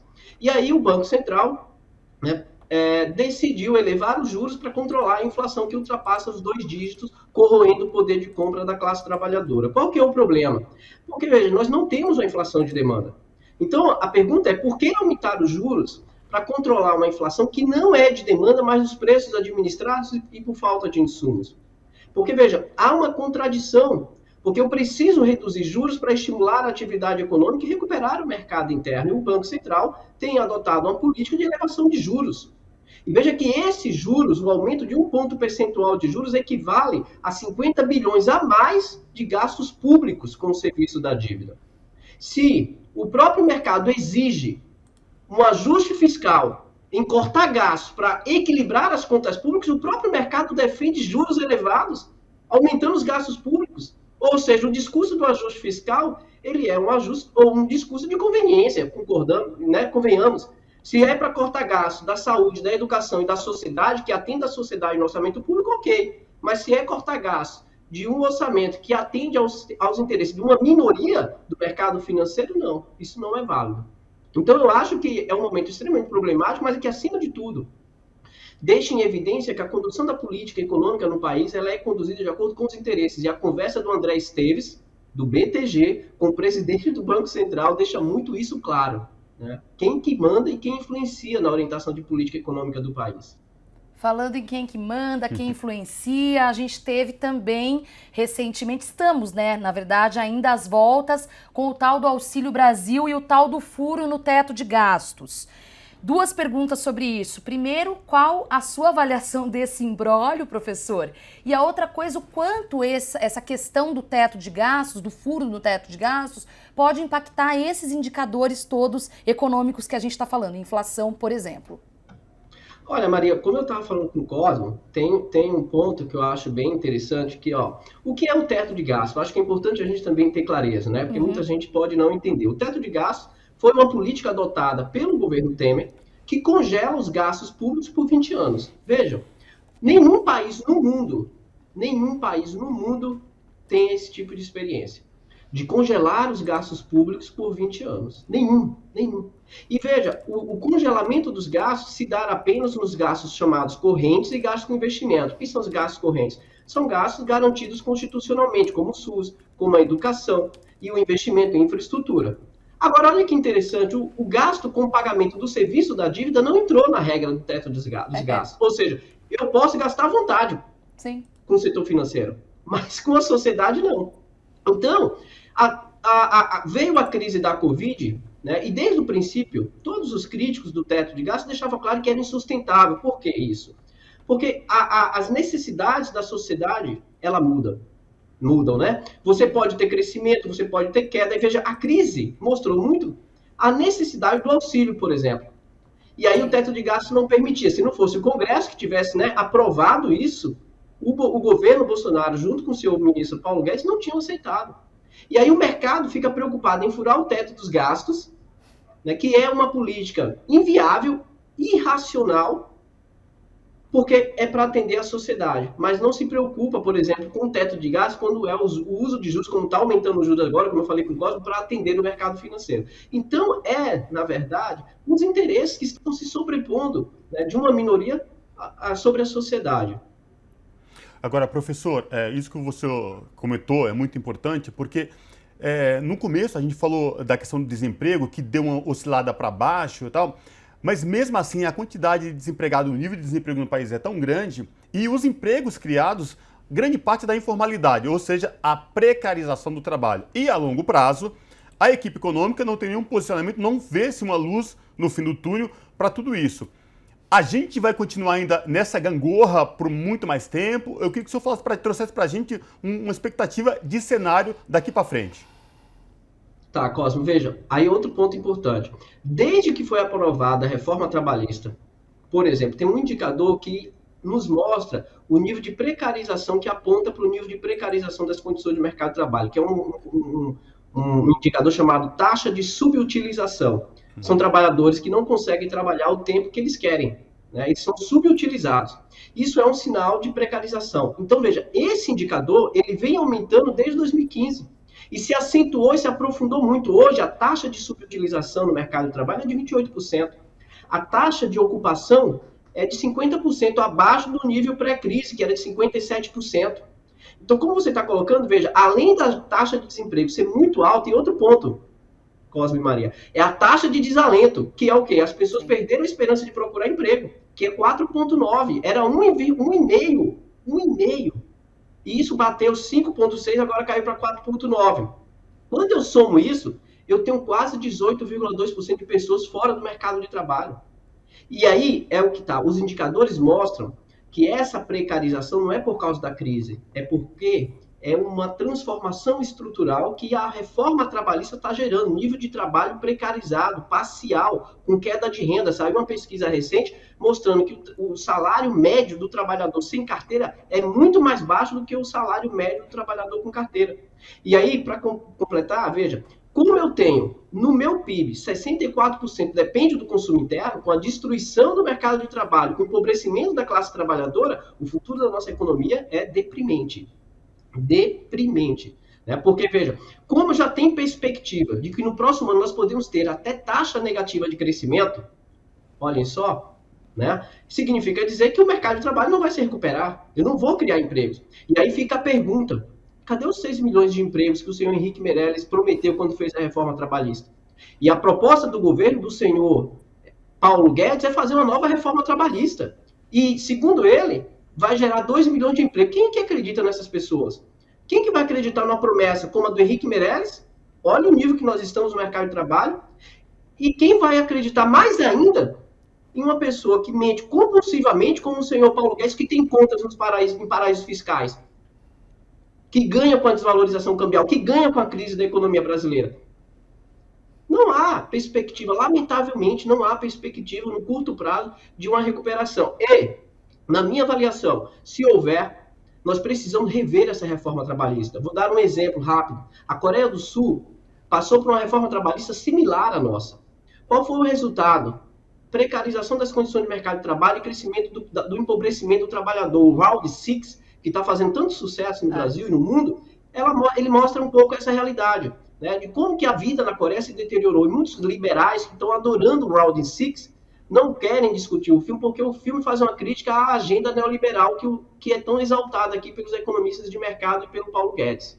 Exatamente, professor. Aliás, pesadíssimo o Round 6. Eu assisti e faz a gente pensar muito nessa decrepitude que estamos por causa do neoliberalismo, enfim. E aí, sobre isso, essa questão do crescimento ou não e dessa relação com o mercado de trabalho, com a possibilidade de consumo, eu queria falar do PIBinho, que a gente teve, né, o resultado aí em setembro, essa divulgação do não crescimento, ano que vem eleições. Como que esse PIBinho e essa perspectiva de não crescimento, vão continuar impactando e gerando essa depauperização da classe trabalhadora, como estamos vivendo, e o impacto político para as eleições do ano que vem?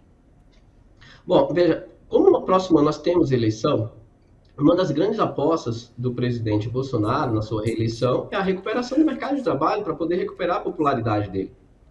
Tanto é que aí a ideia dele de destruir o Bolsa Família e criar o Auxílio Brasil, que vai tirar 20 milhões de pessoas e acabar com um programa institucionalizado, com várias condicionalidades, para criar um auxílio de caráter eleitoreiro, é um reconhecimento, né, da queda da popularidade dele e de recuperar a imagem dele. E o crescimento e a retomada do crescimento econômico do próximo ano é fundamental, é essencial.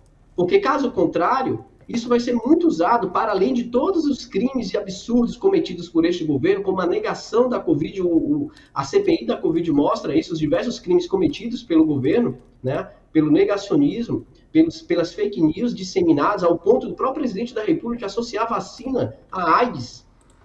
Isso vai ser tudo usado. E ele poderia se resguardar numa dinâmica de retomada de crescimento. Aí tem um ponto que a gente precisa qualificar. O ano passado a gente teve queda do crescimento de menos 4,2%. Ou seja, qualquer crescimento esse ano vai dar positivo, porque a base de comparação é negativa. Então, para a gente ter uma ideia, se de fato teríamos um crescimento sustentável, e em V de fato, e não o V do Paulo Guedes, que ele criou na cabeça dele, só na cabeça dele, que é como se o país estivesse decolando, teríamos que ter um crescimento sustentável, até mesmo para recuperar o mercado interno, e isso não vai acontecer por tudo aquilo que nós estamos vendo agora, né? O Banco Central aumentando a taxa de juros e a insistência em manter o teto de gastos e o ajuste fiscal. Sem se liberar desse teto de gastos e repensar a política monetária e retomando a política de investimento público, que está nos seus menores percentuais da história, dificilmente teremos recuperação vigorosa. Dificilmente. Com certeza. E, inclusive, o ministro Paulo Guedes, ele tá tão desequilibrado, perdido no personagem, como eu costumo dizer, que sobrou até pro ministro Marcos Pontes, né? Que até ele acabou levando. Entre eles. Mas veja, o que ele falou pro ministro Marcos Pontes é aquilo que ele acha da educação da saúde. Entende? Ele expressou a visão que ele tem da pesquisa, da ciência, da universidade pública, né? Que nós somos estúpidos e burros. É isso que ele pensa, né? Tanto é que ele ataca a todo instante as universidades públicas, os professores, os pesquisadores, e se não fosse o SUS, né, nós estaríamos numa crise muito mais grave. Com certeza. Professor Wallace Moreira, muito obrigada, professor da Faculdade de Economia da Universidade Federal da Bahia. Professor, obrigada mais uma vez pela participação aqui no Revista Brasil TVT. Eu que quero agradecer a você, Cosma, você, Maria, fico muito lisonjeado e honrado pelo convite e fico sempre à disposição. Prazer é todo nosso. Abraço, professor. Tchau. Abraço. Pessoal, no mês de novembro, ativistas e militantes do movimento negro organizam várias atividades e atos para celebrar o Dia da Consciência Negra, festejado no dia 20 de novembro. A data também serve como reflexão para que todos possam se lembrar do sofrimento dos negros ao longo da história desde a época da colonização do Brasil. Sofrimento e ataques que perduram até os dias atuais. Sobre esse assunto, nós conversamos agora com a Adriana Moreira, que é doutoranda em Educação pela USP e representante da Uniafro e da Coalizão Negra por Direitos. Boa noite, Adriana Moreira. Prazer falar contigo. Seja muito bem-vinda. Boa noite. O prazer é meu estar aqui hoje conversando com vocês. Prazer é todo nosso. E, Adriana, eu queria que você falasse para a gente, para os nossos telespectadores aqui da TVT e também ouvintes da Rádio Brasil Atual, qual é a programação para o mês de novembro, mês da consciência, mês, né, que discute aí e festeja o Dia da Consciência Negra, mas durante todo o mês de novembro tem diversas atividades em todo o Brasil. Exatamente. A Coalizão Negra está organizando uma programação nacional de diversas entidades e organizações e coletivos, de coletivos do movimento negro e de periferia que se organizam no movimento negro. Então, está fechando essa semana. Toda sexta-feira a gente tem as nossas assembleias, né? A Coalizão Negra por Direitos, que é uma aliança nacional do movimento negro, todas as sextas-feiras ela faz uma assembleia nacional. E na assembleia de hoje a gente fecha a programação de todas as atividades que vão acontecer durante o mês de novembro, e a gente solta a semana que vem todas essas atividades. E a gente tem evidentemente, no dia 20, o ápice da nossa programação, que é as nossas marchas, que ela vai ter esse ano um tipo de ação diferenciada. A campanha Fora Bolsonaro, nesse ano, ela se soma às marchas do 20 de novembro, né? Em especial, aqui em São Paulo, a marcha começa... A organização da marcha começa às 20 horas com atividades culturais, coletivos, de escola de samba, torcidas organizadas, atividades culturais, e depois a gente segue em marcha, como tradicionalmente nós fazemos. A gente segue pela Avenida Paulista e desce para o Teatro Municipal pela Avenida da Consolação. É importante lembrar que esse ano a gente vai estar lembrando, né, o Chaguinha, a gente também lembra o Beto Freitas, que foi brutalmente assassinado pelo Carrefour, né? Pelos seguranças do Carrefour, e a gente também demonstra o nosso descontentamento por aquele TAC que o Carrefour organizou junto com o Ministério Público, porque a gente entende que vidas não são negociáveis, as vidas não têm valor monetário. Uma ação de reparatória, ela deveria ocorrer de qualquer maneira, mas o Carrefour, já que o Estado que a gente vive é punitivista, então deveria ser por esses marcos legais que o Carrefour deveria ser penalizado. Certo. Adriana, queria ainda falar sobre o simbolismo do Novembro Negro, do dia 20, enfim. O Emicida fala numa música do álbum Amarelo a seguinte frase: permita que eu fale, não as minhas cicatrizes, que é uma frase que eu, que sou uma pessoa não negra, que sou uma pessoa branca, me toca muito profundamente. Eu queria, e a Angela Davis, quando esteve aqui no Brasil e também nos discursos dela, é muito comum ela dizer que, claro, é evidente que o debate racial passa pela resistência, mas que também está na hora de falarmos de pautas afirmativas e aproveitar, inclusive, o ensejo do Novembro Negro também para dizer não só de dor, mas sim de amor. Eu queria saber qual que é a sua avaliação sobre essa relação de forças e de coisas. Bom, é importante a gente dizer que o movimento negro sempre resistiu e que nessa ação de resistência sempre houve criação. Por exemplo, o movimento, há sempre uma história na história do Brasil e na história da educação, há sempre uma história de que a população negra não estudou. Isso. É verdade, o Estado sempre negou para a gente possibilidades da educação formal e institucional. Entretanto, desde o período colonial, as Irmandades Negras construíram estratégias de fazer com que a gente estudasse. Então, elas se cotizavam e pagavam instituições para que a gente pudesse estudar. A gente teve a Frente Negra, que foi uma estratégia super importante, que produzia alfabetização de adultos e que historicamente é negada pela história e pelos manuais de educação da sociedade brasileira. A gente constrói cursinho popular. Então, a gente entende que essas são estratégias positivas de criação e recriação e de resistência que a sociedade brasileira finge não ver, finge pensar que a gente não criou. A gente não tem dúvida que a gente cria. A gente cria no samba, a gente cria na escola, a gente cria na medicina, a gente inventa e reinventa uma série de tecnologias sociais para poder se sustentar, para poder estar vivo. Só para poder estar vivo, para poder gerar o cotidiano da sociedade brasileira. Só pessoas e só estruturas que estão permeadas por impossibilidades de nos ver que negam as nossas criações. De maneira que o dia 20 é um dia significativo, que é um dia que a gente está ali lutando pela garantia das nossas vidas e pela nossa visibilidade enquanto ser humano. Não é um dia que a gente está negando a possibilidade de vida de outros grupos. A gente só quer, pura e simplesmente, existir no Estado democrático de direito que o Brasil deveria ser. E a gente está falando de mudança estrutural e de mentalidade. Aí a minha pergunta para você agora vai na seguinte direção. Em 2018 tivemos o assassinato da vereadora Marielle Franco, que acabou demonstrando para todos nós o quanto representatividade na política importa. E aí a minha pergunta para você é, de lá para cá, felizmente estamos vendo cada vez mais políticas, principalmente mulheres parlamentares negras ocupando cargos de destaque. Qual é a importância dessa representatividade da pessoa negra, das pessoas negras, especialmente da mulher negra, na política? Olha, eu acho que esse debate é um debate que a gente precisa aprofundar e que a sociedade brasileira precisa se apoderar. Eu quero ir na padaria e ver as pessoas conversando sobre isso de maneira mais aprofundada. Eu quero ver mais mulheres e eu quero que as políticas de ações afirmativas dentro dos partidos aconteçam de modo que não seja uma coisa que vamos colocar essa mulher aqui para a gente pegar o dinheiro dela, da candidatura dela, para fazer santinho para o outro candidato. Eu quero que a gente pegue o dinheiro dela e a gente construa essa candidata. Nós não podemos mais ser ingênuos. A gente constrói caminhadas e a gente constrói trajetórias políticas. Os partidos precisam investir nessas trajetórias. Isso é um dado. E a gente não pode esquecer. O PSL soube disso, porque o PSL elegeu muitas candidaturas negras.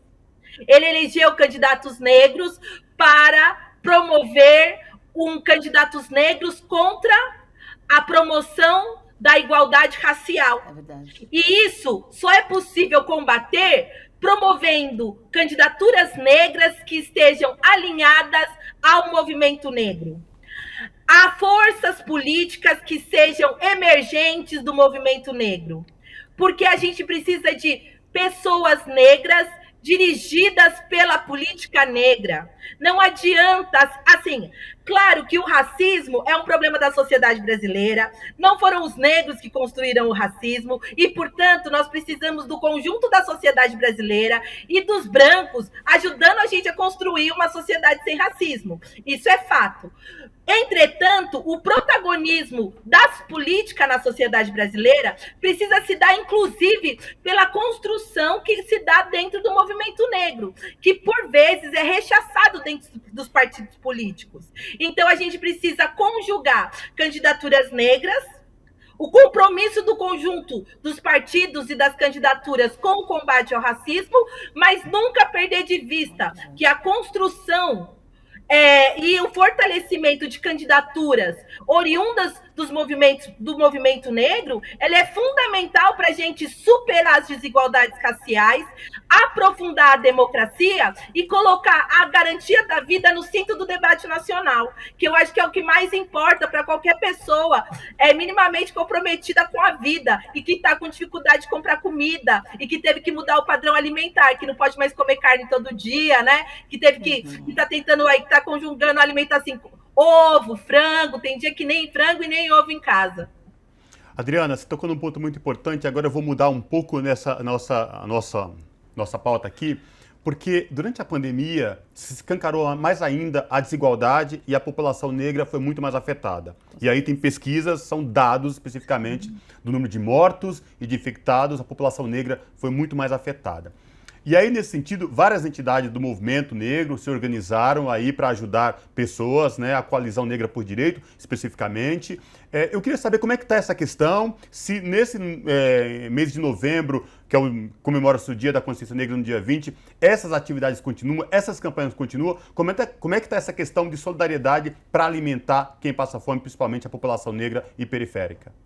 Então, nós construímos a primeira vez que o movimento negro no Brasil, em aliança, constrói uma grande campanha de articulação nacional, de arrecadação de fundos e distribuição de alimentos. É muito interessante que a nossa campanha Tem Gente com Fome, né? Que homenageia o Solano Trindade, que é um poeta, né? Um poeta popular, um poeta negro pernambucano, que depois fixou residência aqui em Embu das Artes, e que escreveu esse poema super potente, que depois o Ney Matogrosso musicou e que faz tanto sentido na nossa vida e que fez tanto sentido para a gente durante a pandemia. A nossa campanha começou em março, as distribuições começaram em maio e a gente vem fazendo distribuições constantes. É só entrar no site temgentecomfome.com.br. A nossa distribuição, a nossa arrecadação, ela tem uma singularidade, né? Entre todas as campanhas, a nossa campanha é aquela que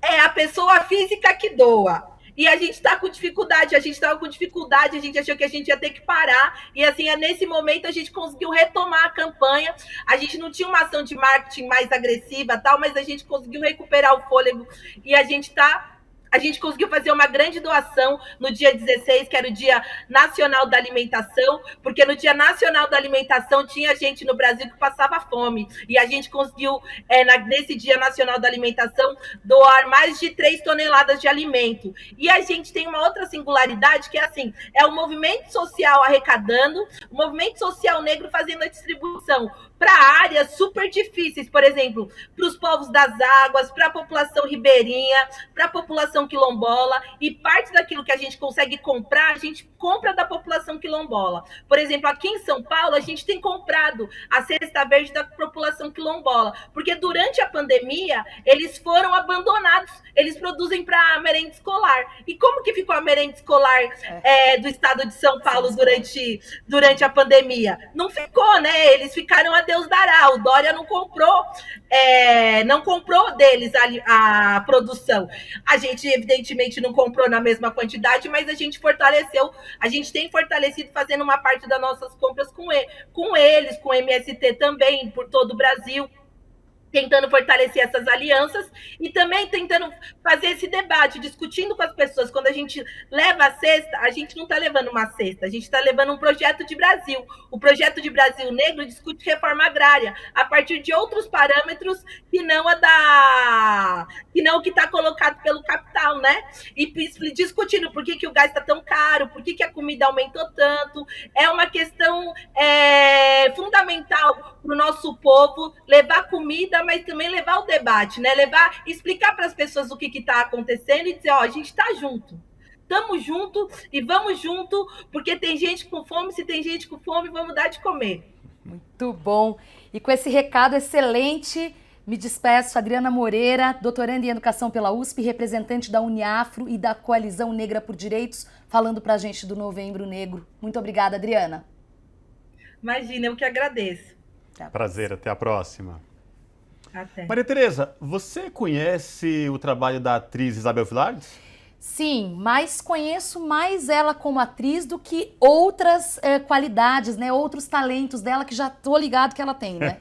Pois é, ela é reconhecida por seus trabalhos na Isso. TV e no cinema. Uhum. Mas o que muitos não sabem é que ela é uma excelente cantora.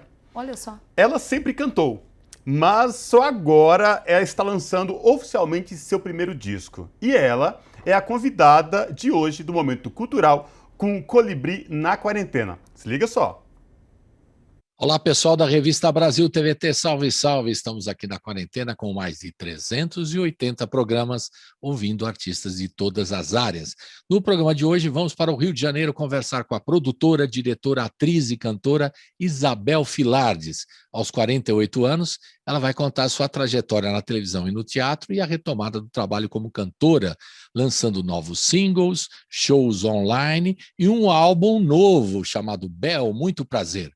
Um papo emocionante sobre sua história de superação para seguir a carreira artística. Você sabe que o programa Colibri na Quarentena vai pro ar de segunda a sexta ao meio-dia aqui na Rádio Brasil Atual 98,9 FM, São Paulo. E também você pode acompanhar o programa na íntegra no YouTube da TVT. Um abração a todos e roda Isabel Filardes. E o tempo, ele parou, né?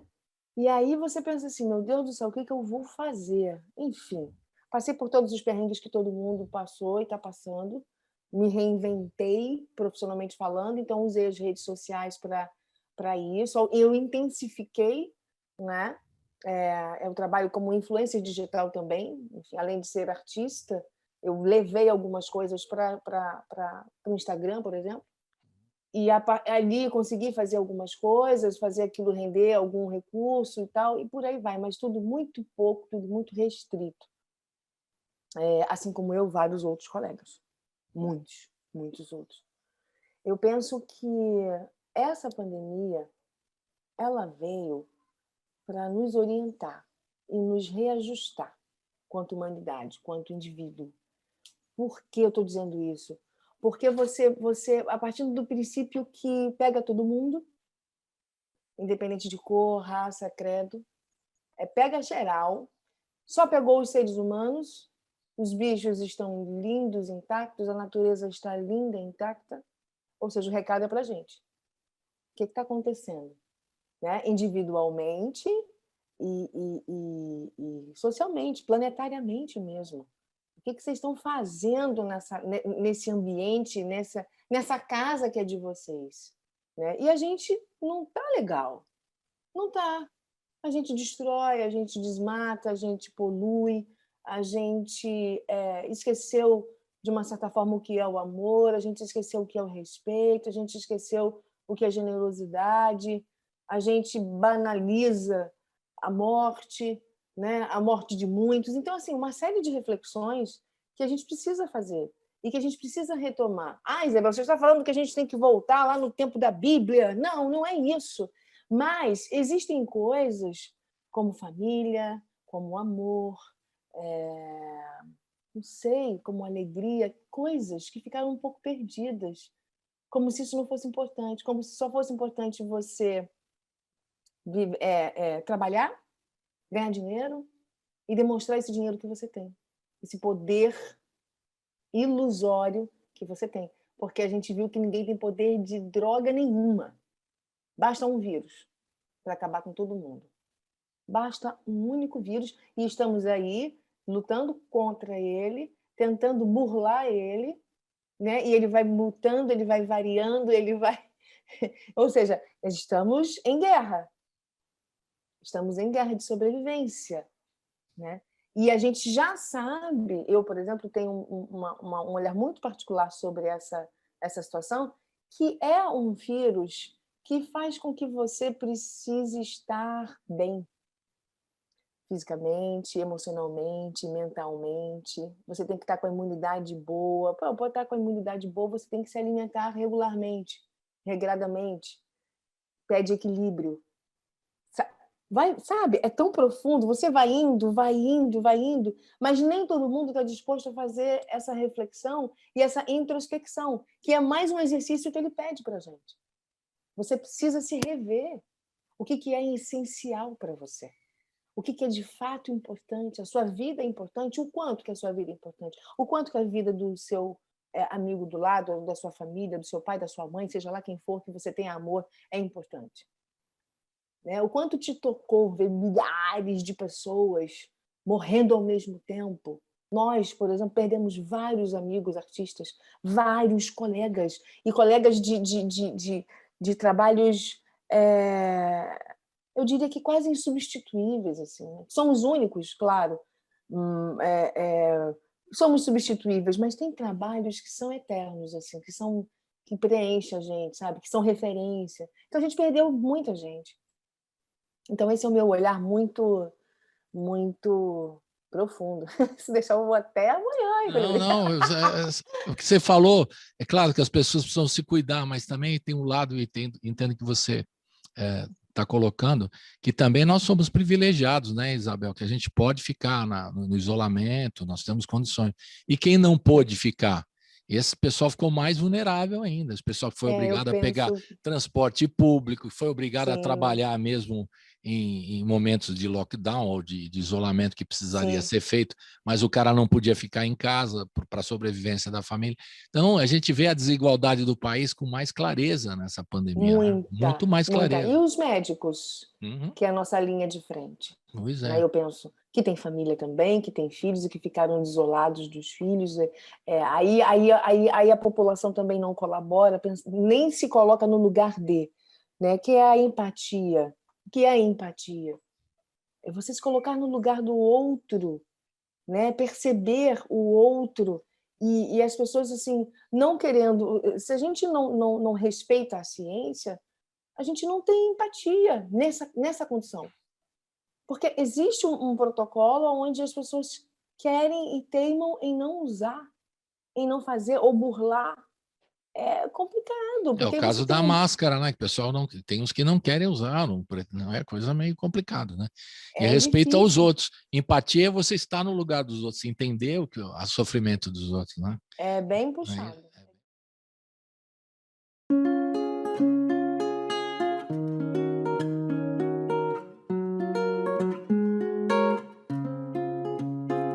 Estrangeira nesse mundo, tenho muito pra dizer. Se caso você não entender, a tradução tá no seu coração. Saiba que esse não é o fim. Você pode viver bem mais. A vida não é tão ruim. Um dia a gente encontra a paz. A solução tá no sorriso fácil. A esperança mora no abraço. Coloco amor em tudo que eu faço e deixo acontecer. Onde eu vou chegar? Onde eu vou chegar? Eu vou buscar o meu lugar. Onde eu vou chegar? Onde eu vou chegar? Eu vou buscar o meu lugar.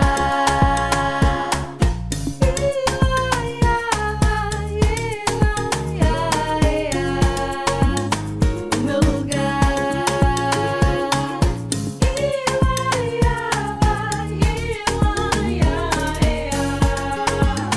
O meu lugar.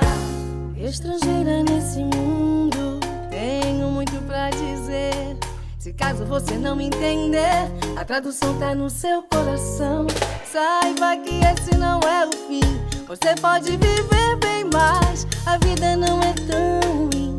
Um dia a gente encontra a paz. Eu já estive no chão, agora estou aqui, tocando pra te ver dançar, cantando pra te ver sorrir. As luzes de neon enfeitam a cidade. Eu vou buscar nossa felicidade. Onde eu vou chegar? Onde eu vou chegar? Eu vou buscar o meu lugar. Onde eu vou chegar? Onde eu vou chegar? Eu vou buscar o meu lugar.